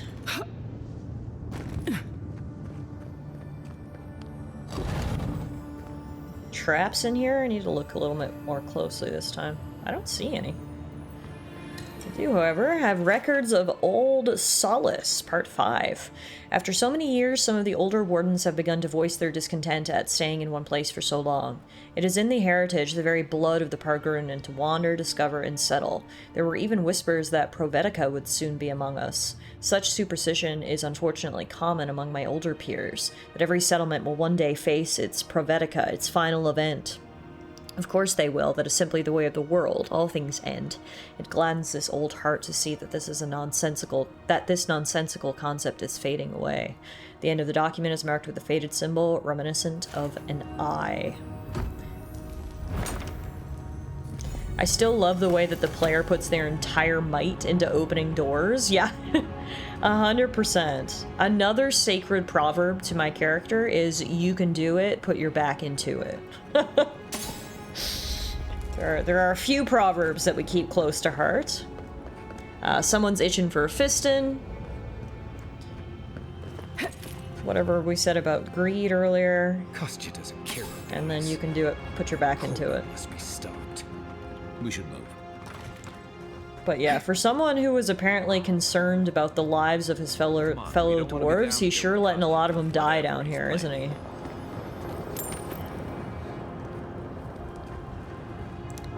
We've got another named skeleton here, Borodin.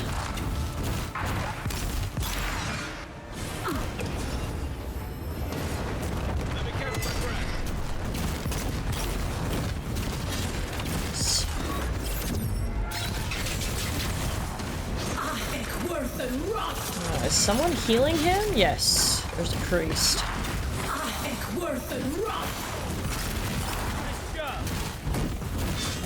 Yeah, there's actually a lot of bosses down here with no opportunities to rest and, like, prepare your equipment.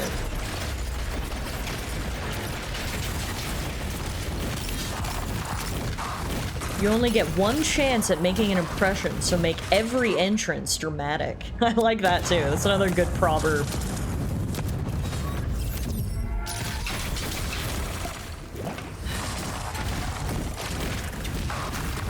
Alright, down goes Borodin. Did he have any good loot? Yeah, he did actually. Nice. That is it. How much further in do these runes go? Ruins, not runes. Knew about this. He'd be selling tickets. Going down, down, down the spiral staircase now. Kind of dumb that there are all these named enemies around, but we know precisely fuck all about who they are. Yeah, it does sort of take away from any impact that it might have had. My only guess or assumption is that they're, you know, the ancient Akita or godless people who lived in these ruins. I mean, how or why they've come back to life to haunt me, I don't know, but yeah, it's weird to give them a name but give me no further information. Think, just jump. They essentially just gave me the name just to tell me they were boss creatures, you know? There's a small chance we could have missed some notes. Oh, well, oh yeah, definitely, for sure. I'm doing my best to explore here, but very well could have missed something. Yeah, I guess Marius is right. We don't really have any other choice here. I think we just gotta... Geronimo! Damn. Oh, shit. Someone didn't survive the fall. They left a lot of loot behind, though. But I will happily take. The spark. Daylight. Essence we have not felt in centuries. Damn. All of this is down here?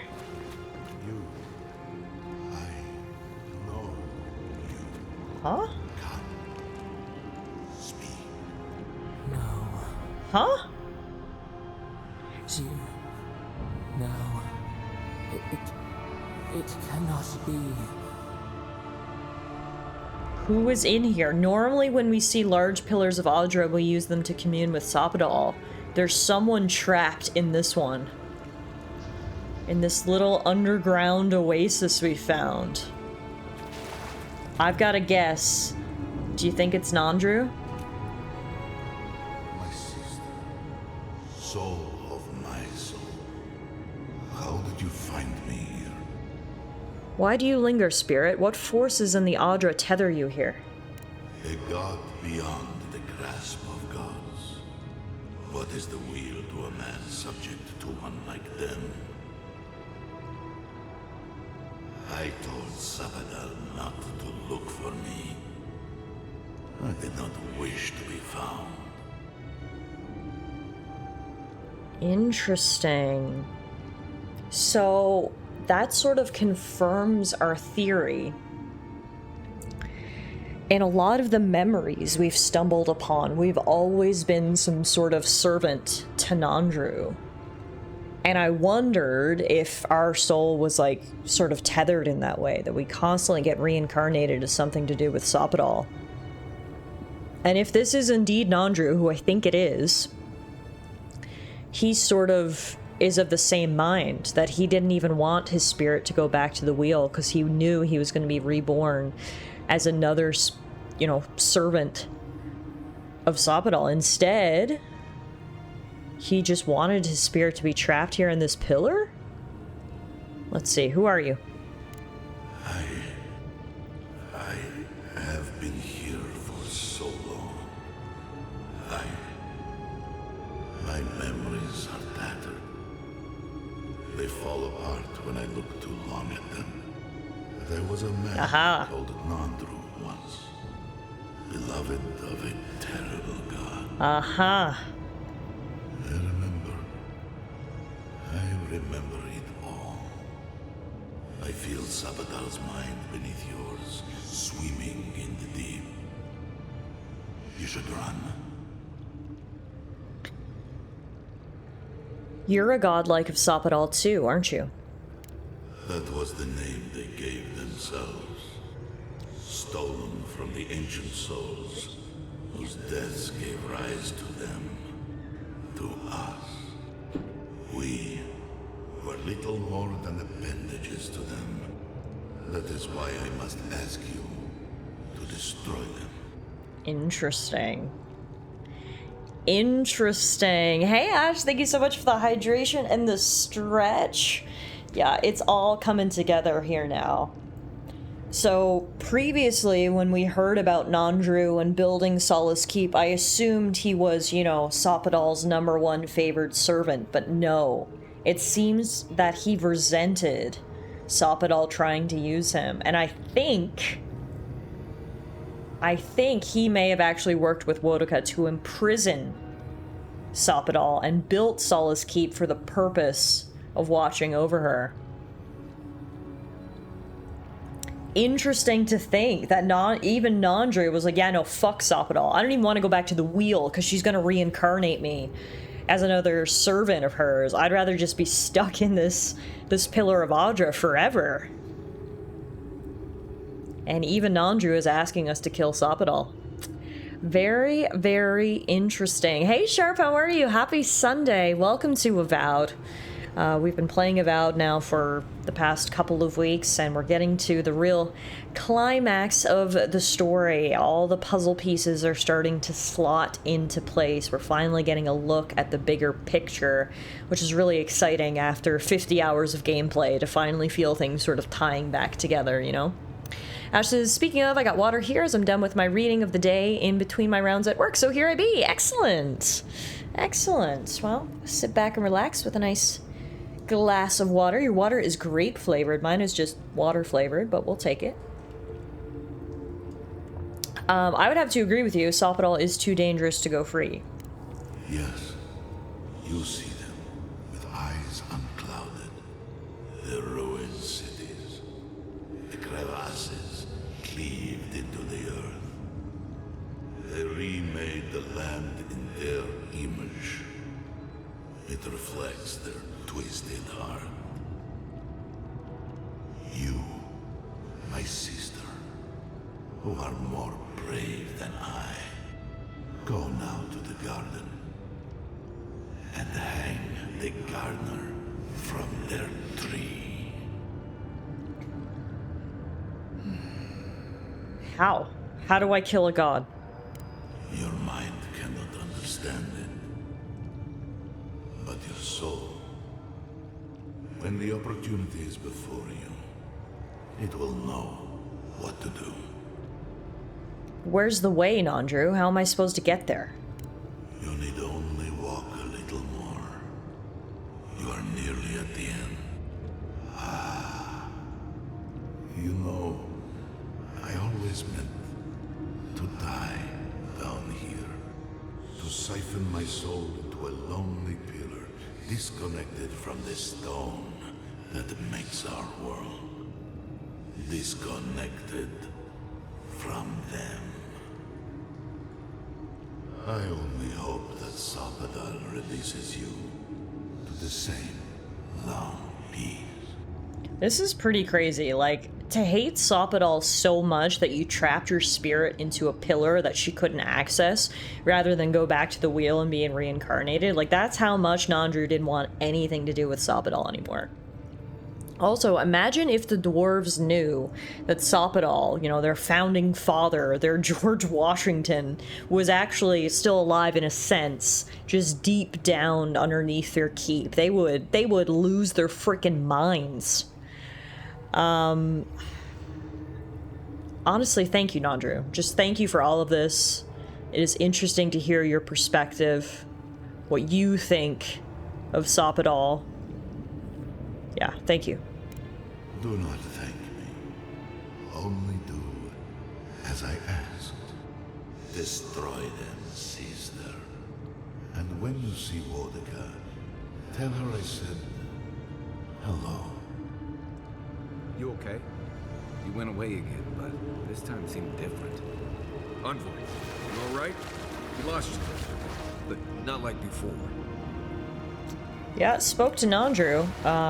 Seems like, yeah, he partnered up with Wodeka to imprison Soppadal. I'm pretty sure is exactly what happened.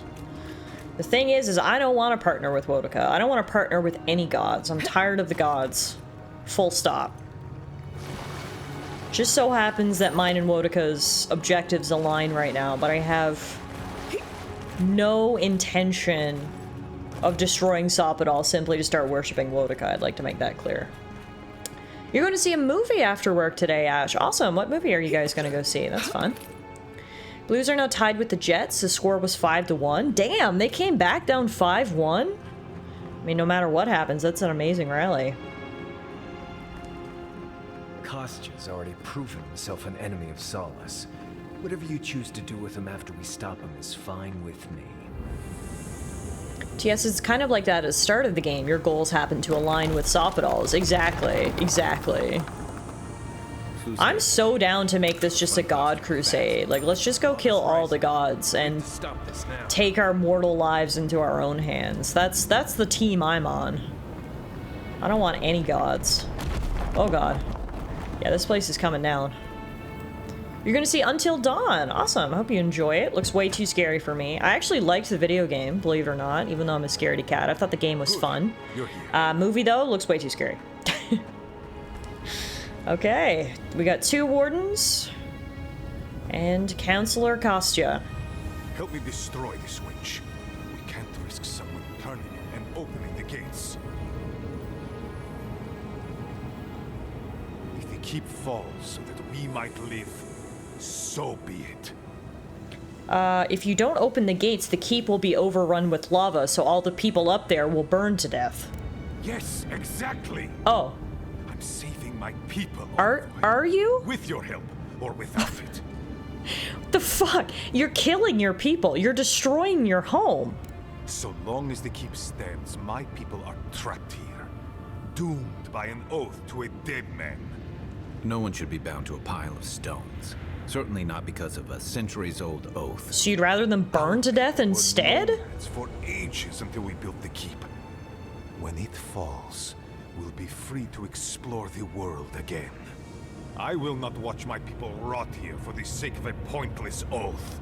This guy is insane. Like, if we look at the most surface level, he doesn't want his people to be bound by tradition anymore. He wants them to get out and see the world.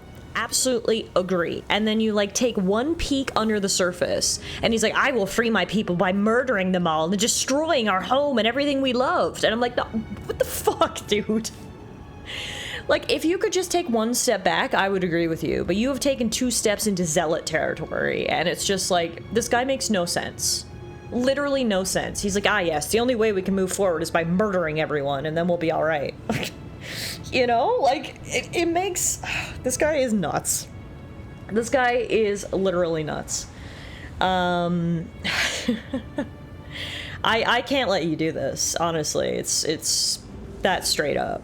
I'm gonna unsheath my weapon, aka point Mr. Fisto Blasto right at him and say you can't do this.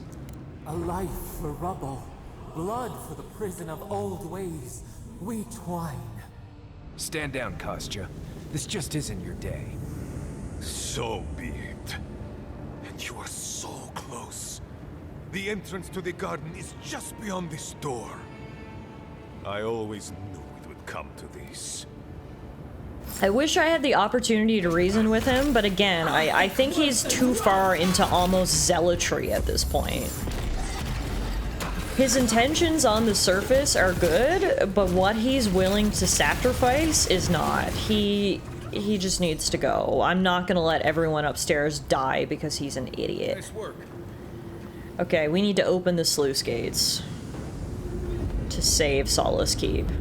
It would be one thing if Solace Keep was an abandoned keep, and he's like, yeah, if it's destroyed, then we have to move on.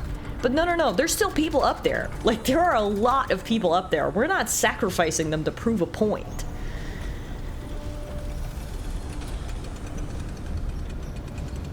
Yeah, like in many cases, the ends don't justify the means here. Exactly. Exactly. Solace is safe. Thank the gods. Yeah, we weren't letting people burn to death. Hopefully, honestly, if anything was going to convince them that, like, yeah, maybe, you know, we should move out of Solace Keep, this might be the reason. They're like, oh, wow, we almost died. Maybe we should reevaluate our life views. You know, like, not kill them all and then whoever's left reevaluates. That man brought a hammer to a mage fight. Yeah, we took him down real quick, didn't we? Kostya didn't even really put up a fight, to be honest with you. He did drop unique armor, Counselor's Garb. It gives plus 50% stealth attack damage. Oh, damn. If you were a stealth archer, this would be a huge upgrade. Huge upgrade. It's the ability is actually called Cutthroat Politics, which is really funny. He was planning on killing many to save the few. Super not good, yeah. We also got Counselor's Shoes, which give you plus 3 dexterity and plus 25 dodge distance with plus 15 maximum essence. Oh, that's an upgrade for us, believe it or not. Because our current boots are the Shadow Dancer's boots, which give us plus 40% dodge distance and increase our health restoration from all sources by 5.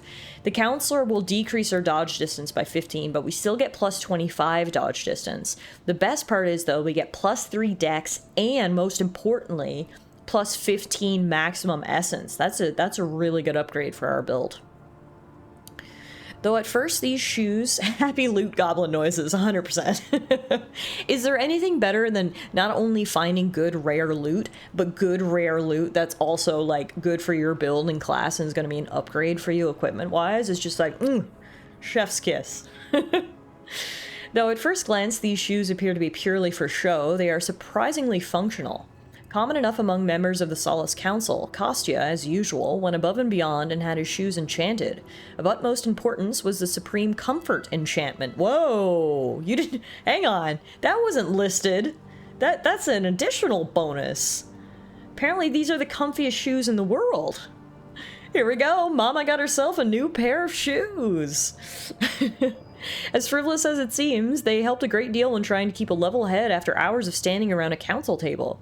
Additionally, as a paranoid individual, Kostya tried his best to prepare for any possibility. These shoes were enchanted to help him stay out of harm's way when he inevitably angered his fellow council members. Unfortunately for him, they were not enough to prepare him for you.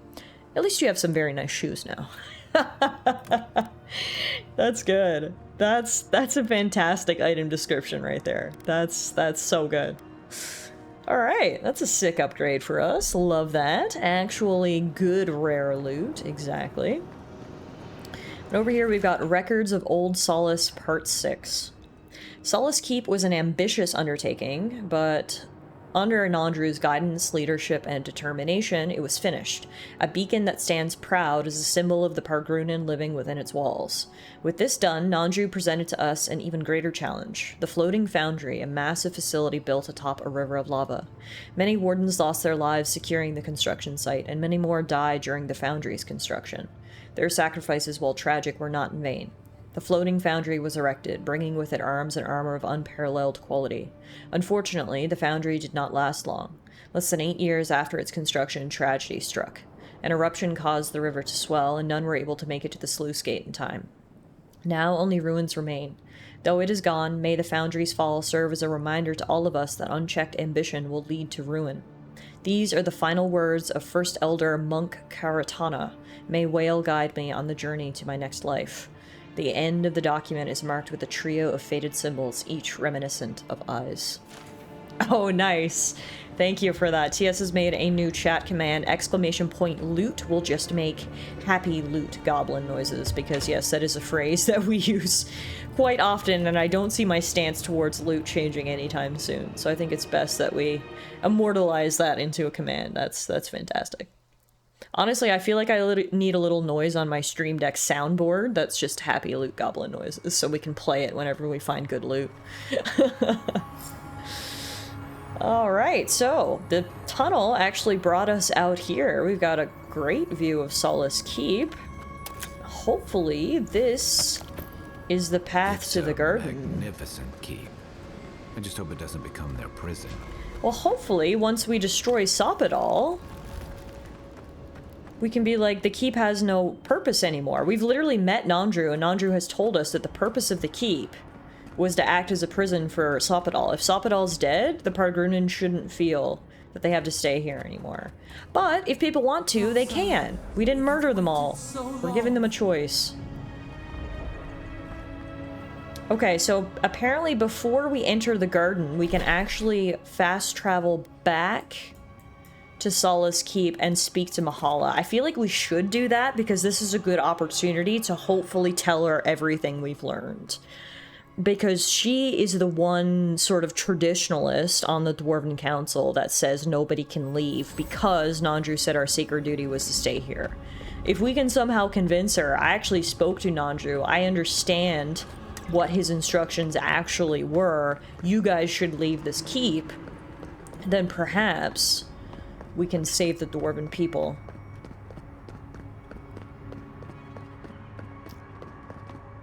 So let's go speak to Mahala. Honestly, before we go to the garden, I wouldn't mind setting up party camp if we can as well, so I can upgrade my weapons.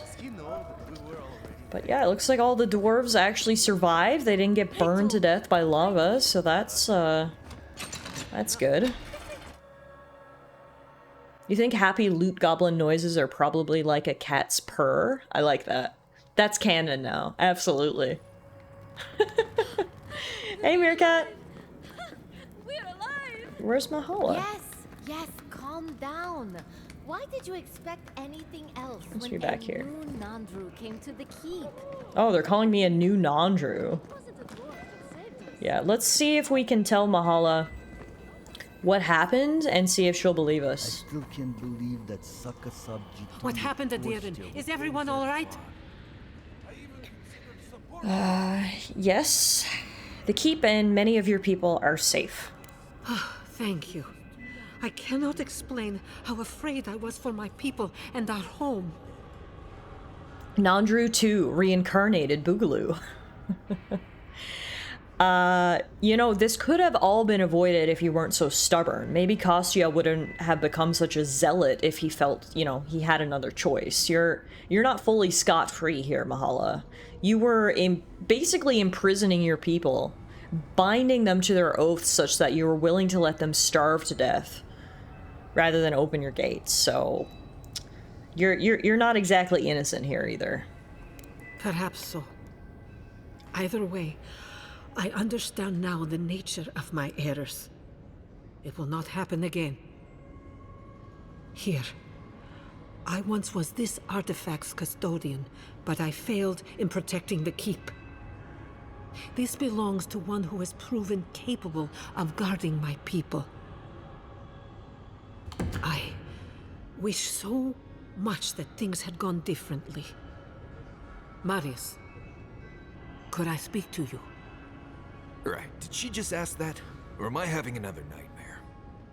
This is good. This is one of those situations where in the end I think everything worked out. Because, like I said before, Mahala is not scot-clean in this. She was not a good leader to her people, and she basically forced What's-His-Face to act the way that he did because he felt he had no other choice. But not only did we save the keep and everyone in it, I think putting Mahala in a situation like that, you know, actually is going to change her worldview. It sounds to me like she's going to lighten up a little bit, so in the end, I think everyone's going to win. The dwarves survived, and hopefully Mahala is now going to relax her sort of stance a little bit on contact with outsiders. Hey, MK, happy affiliate anniversary. Thank you so much. Today is 7 years exactly since I became an affiliate here on Twitch, which is incredible. Thank you guys so much for all the support over the last 7 years.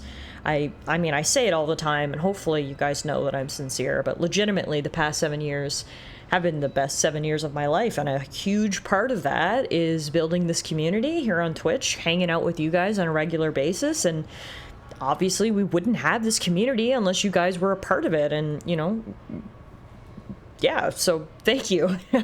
Stumbling over my words here because I'm a little embarrassed, but seriously, thank you all so much.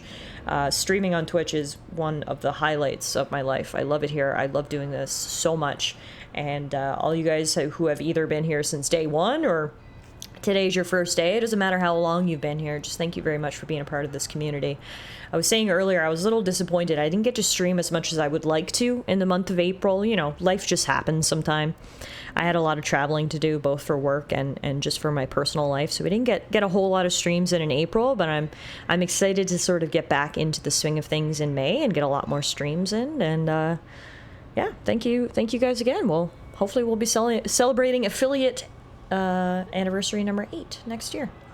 C'est la vie, right? Yeah, sometimes you gotta do what you gotta do, but I'm very happy to be here today. I should reiterate myself now, actually, as well, because I know there's a couple more people here than there were earlier. We've been playing Avowed on the weekends now for the past couple of weeks, and our Monday streams were a co-op stream with my good friend Rory. We were doing Split Fiction on Mondays for the last month or so, but we're actually finished Split Fiction now, which means we've got a brand new Monday game, and I'm very excited to switch things up a little bit, because it's been you know, a lot of RPGs around here lately. We're going to be starting a Blueprints on Monday.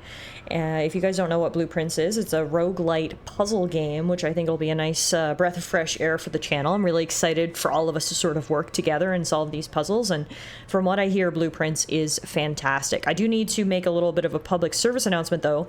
Tomorrow is Monday, which is normally when I would stream, but I completely forgot in making the schedule for this month that, unfortunately, tomorrow is our federal election here in Canada, and I do need some time after work to go vote, so rather, obviously I don't know how long that's going to take, so rather than trying to, you know, rush home and get ready for stream, Blueprints is actually going to start on Tuesday this week, so Monday's stream is going to be rescheduled to Tuesday, but then after that, we'll be back to Mondays regularly after that, so. As you're here, want to know what caught my interest? See Tallara as a Lycerus persona? Hang on, what? MK says, it's okay, you are legally entitled to go vote. I think you need like a 4-hour window. Yeah, technically, like, your employer is supposed to give you time during the day, but I mean, there's lots of time in the evening for me to go vote, so I'm just gonna go tomorrow after work, and so we'll reconvene here on Tuesday. Early voting is also a thing. Yeah, we were actually going to vote early, and then, of course, life got in the way. It was 2 weekends ago, I think, was the early voting. We were like, we should go, so then we don't have to scramble on real voting day, and, of course, we didn't do that, so. The long and the short of it is, Monday's stream this week is going to be on Tuesday, and that's when we're going to start Blueprints.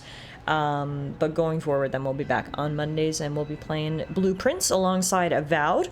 I have a feeling we're not going to have that many more Avowed streams, though, because as you can quite clearly see, we're getting pretty close to the end here now, so we'll be wrapping up Avowed in the next couple of weeks, I think. I'll post the May schedule once it's actually May. I'll post it later in the week in the Discord. But I'm very excited for May, because not only are we going to be starting some new games, but I'm also doing a birthday stream this year. I've taken my birthday off, May 8th.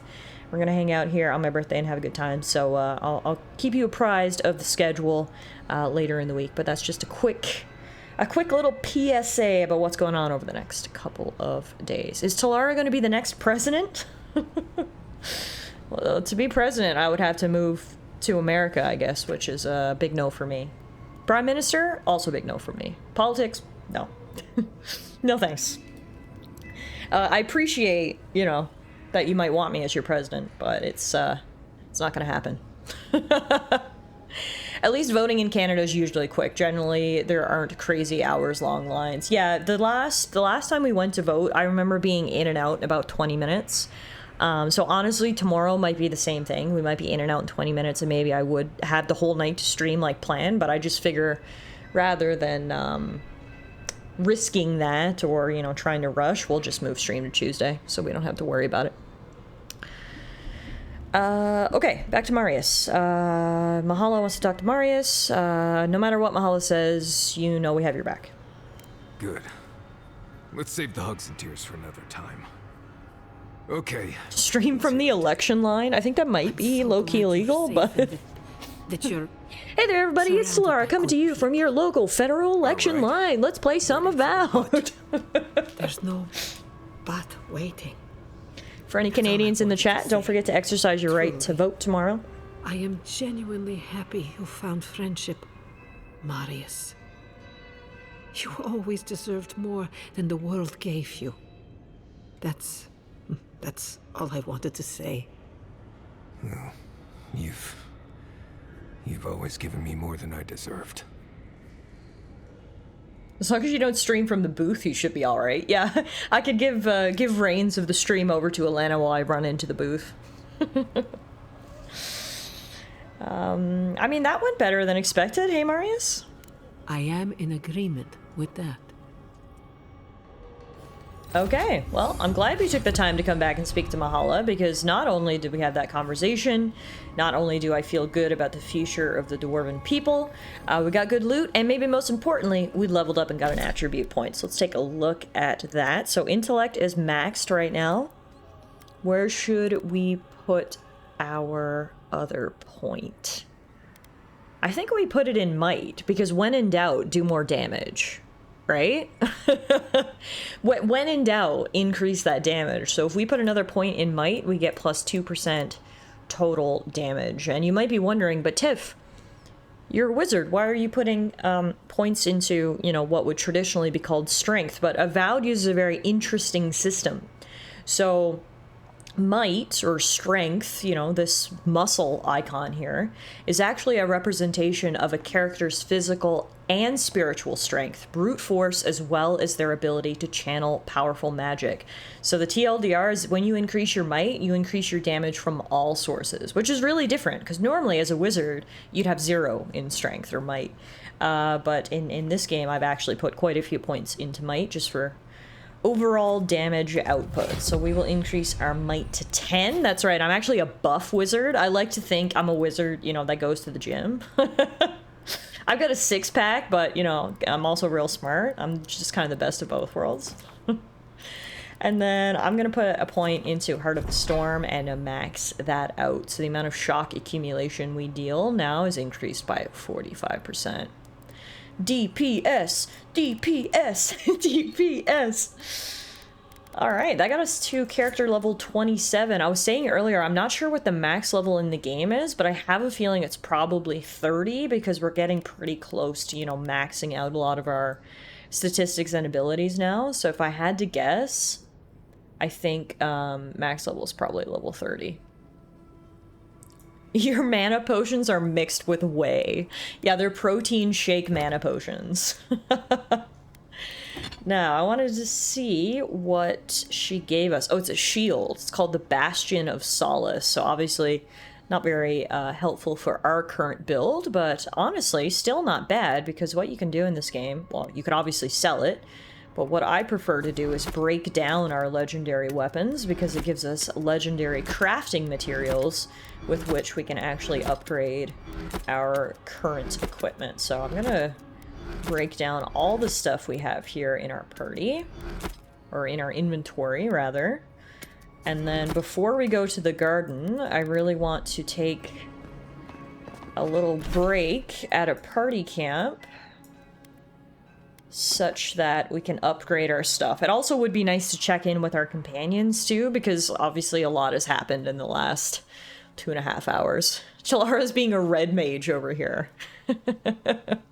Sell? Break down? What if you need 10 enchanted weapons? Crazy saying this, but Kostya was right. We should have let Solace keep fall. How could you say that, Kai? Crazy is one word for it. Yeah. You really think you can just burn down someone's ancestral I home? usually agree with Kai, but I do not agree with him here. It's a prison. Guys, it would be one thing if the place was empty. You were willing to burn it all down and the people inside?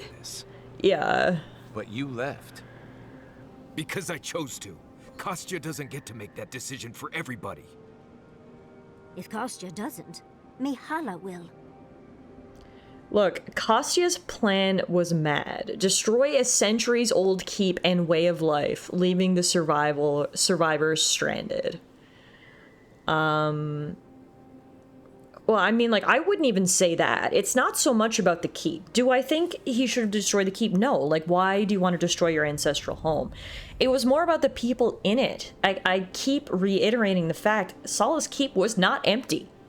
He was just going to kill everyone in there. And, like, that was just not the right plan. I think the best dialogue option here is actually two. With Solace standing, those who want to leave can, and those who want to stay still have the choice. And hopefully, as I was just saying, now that Mahala's sort of stared death in the face, she's going to relax her policies a little bit. Exactly. The Pargrunen have always had the choice to leave, and we've seen very few take it, dear. You saw how hard it was for Amalia and her people to leave. They were only allowed to because you found an extraordinary loophole. If anything, I imagine Mihala and her traditionalists will only make it harder to leave now. I mean, I still think letting Solace stand was the right choice. I wasn't gonna let people burn alive. Like, that's just a no-brainer. And again, don't know how many times I need to repeat myself, but we just spoke to Mahala, and it seems like she's gonna relax her policies. And if not, well, at least everyone's not burned to ash. I don't understand how he's drawing that conclusion. Me neither. It blows my mind, because when the Steel Garrote burned down Fior Mesa Verno, I feel like it was 100% understood that that was the wrong thing to do. But as soon as they want to do it to Solace Keep, they're like, yeah, well, that would actually make them leave. I'm like, well, yes, but a lot of people would get crispy in the process. Maybe, you know, I'm crazy here, but I just don't even see how this was a choice. Like, I still think letting Solace stand was the right choice. You know your own mind. There's something to be said for that. True. And you've a date with the gods soon. We can only hope that you'll make better decisions. Enough talking in circles. Let's save our strength for the garden. I, for one, could use a long rest. And I'm betting the envoy could, too. It feels like at certain scenarios, they just take your party and split it in two for the fact of people trying to support one decision or the other. Like, it just seems so incomprehensible to me that Kai would feel this way. But I feel like the game developers were like, well, we can't make it obvious that one decision was right. We've got to split the vote here. But it's just like, if you take the time to think about it, the long and the short of it is, if I had let Solace Keep burn down, we would have destroyed half the Dwarven race. And if you think that that's okay, then we're going to have to agree to disagree, I guess. You know? In a way, thinking that makes them no better than the Garrote. Exactly. There were other ways to do it. And that's what I was saying to Kostia from the very beginning. On the surface, he was like, our people can't stay in Solace Keep and live an isolationist life. 100% agree, totally on board. But then he took it a step too far and was like, clearly the only way we can make them leave is by burning the place down. I'm like, no. I think there are maybe other ways, you know? And that's been... I hate to criticize the game because I have really, really enjoyed it so far. Like, I think Avowed is a fantastic fantasy RPG, and I totally do recommend it. My frustration, though, comes down to, in many instances, there are a lot of binary choices that are supposed to be black and white. And it seems very clear to me that if any of these characters thought about any of this for 5 seconds, they could come up with an option C, right? There's so many times where we're given option A and option B, whereas I just think it's so clear that there should also be an option C, and the game doesn't allow us to make that choice, and that has frustrated me a little bit. This is not the first time it's happened.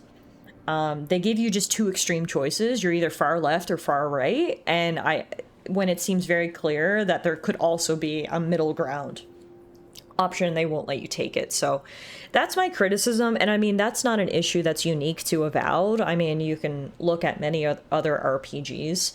It's hard when you're just given binary choices.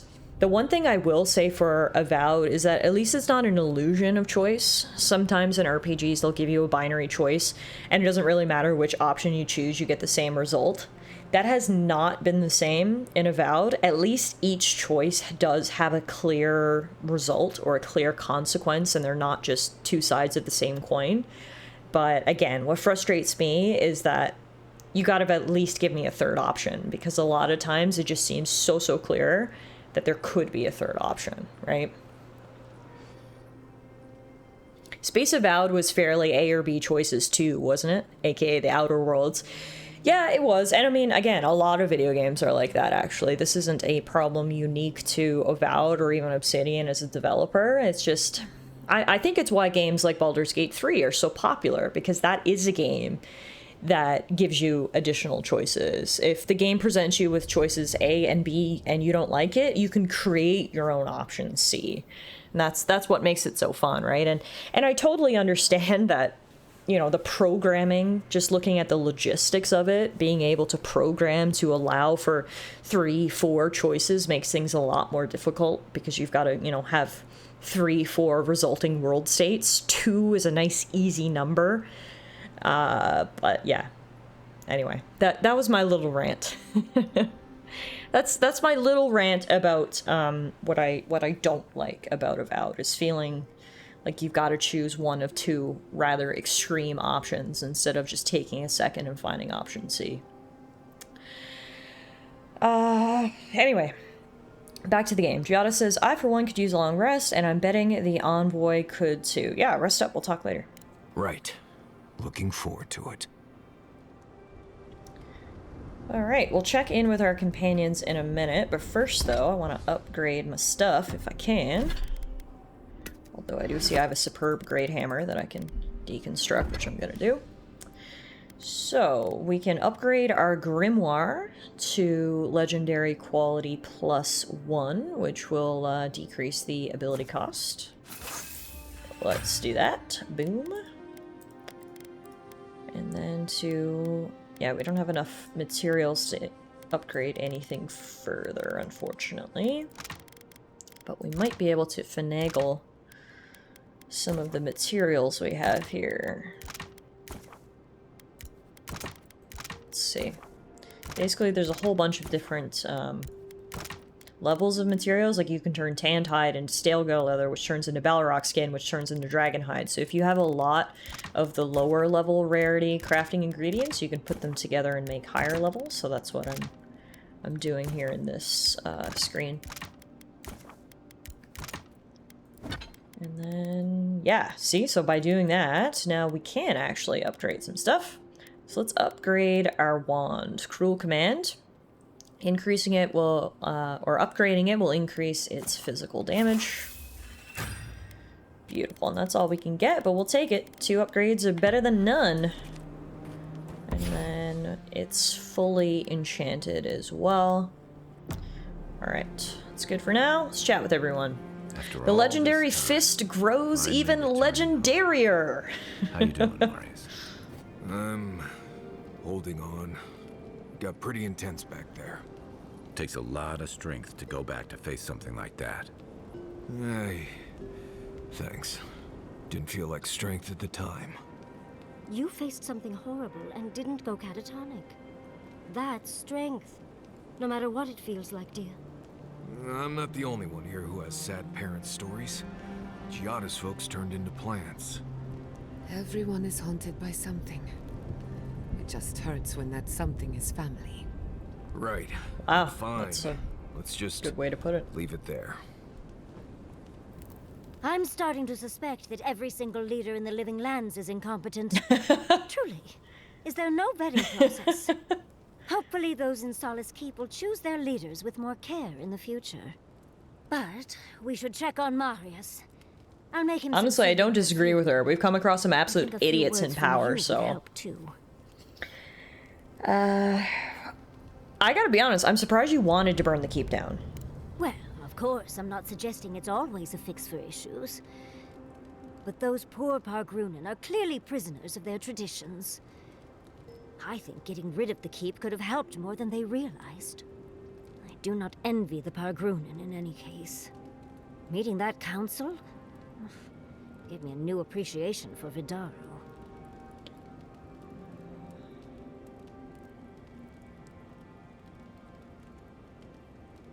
You might have to keep an eye on Vidaro, see that he doesn't take any lessons from this council. Well, Fjord has already been burned to the ground, so that's half the work already, I suppose. Barrett's balls. What a nightmare.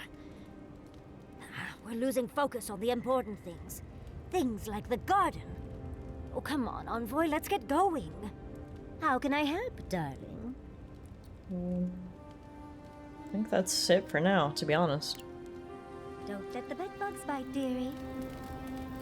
This place may not have much going for it, but that view across the Acid Sea is really something at night. Okay, he has nothing to actually talk about right now, so... I've got extra water in my pack. I must admit, I had my doubts about Solace.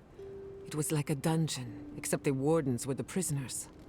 You could have helped Kostya destroy the keep, but you left it standing. Why?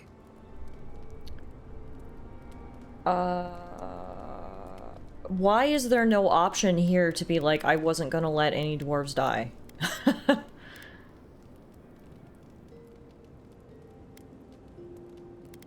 I guess I'll go with this one. That's the closest to my sentiments. It doesn't perfectly capture them, but I couldn't watch another settlement burn, I guess. Thank you for that. Even if Solace isn't going anywhere, I think your arrival was a sign of changes to come. Wherever you go, you break people out of their habits. You banish the old ways. Some cultures saw the godlike as harbingers of change. Then it's a good thing you're here. Better late than never. Wherever that power comes from, whether it's your heritage or political status, it's a terrible burden. I don't envy you, but at least you keep things interesting. Yeah, I guess. Not before I've done some reading. Envoy, you're probably here to see how I'm doing, yeah? Well, I'm doing great. I always knew my home would destroy itself from within. I just never thought I'd get a chance to stop it. I mean, you did well in Solace, I thought. Right. If you get any more sappy, I'll think you've turned into a tree. But enough of that. You have a lot to do, and I'm right behind you. Right. Changing the subject? Yeah, I guess me and Kai and Yatsli just have to agree to disagree because they clearly don't see it the same way I do. None of these people see it the same way I do. For some reason, they're not, like, taking into consideration that people would have died. To them, again, it was a very binary choice. Destroy the keep, not destroy the keep. I'm like, wait! There were people in the keep. There was no way all the people were going to get out of the keep before the lava destroyed it. But anyway. It's fine. Alright. Let's get out of here. Tia says, Yatsli warns you about bed bugs when I feel like she's more liable to bite you than anyone else. Alright, well I think we've done all we can do here in Galawain's Tusks. We've explored the majority of the area. We did all the side quests that I could find, learned a lot about the history of the dwarves, and most importantly, the history of Sopadal. And I think it is finally time for us to go to the garden. We found the path that we need to take through the lava tubes. So let's teleport back over there. And then we can go through. I can't believe after all this time we're finally going to get to go to the garden. The mythical place that we've been searching for. We're finally going to get there, to Sopadal's prison. Bite me, Mama Yatsli. Do you need to revisit the first area and update the Adir governor there? I mean, I guess I could technically, but at this point, like, I feel like I stopped working as an envoy for Adir a long time ago. Like, at this point, I'm just like, I don't even really care about Adir. I'm just trying to save the world kind of thing. So I'm sure you absolutely could go back and update the governor, but it's just like, yeah. I feel like I'm forging my own path here. I'm not even quite allied with Adir anymore. Okay, look at this. It looks like this is officially the point of no return. You will not be able to return once you enter the garden. Do you wish to proceed? Okay, let me tell you guys what I'm thinking here. I'm thinking, well, obviously, it's spelled out very clearly for us. Once we go to the garden, we're in the end game. But I don't know how long the end game is going to be. And the thing about it is, I feel like we're definitely not going to want to stop halfway once we're in the end game. You know, like we're just going to want to go through.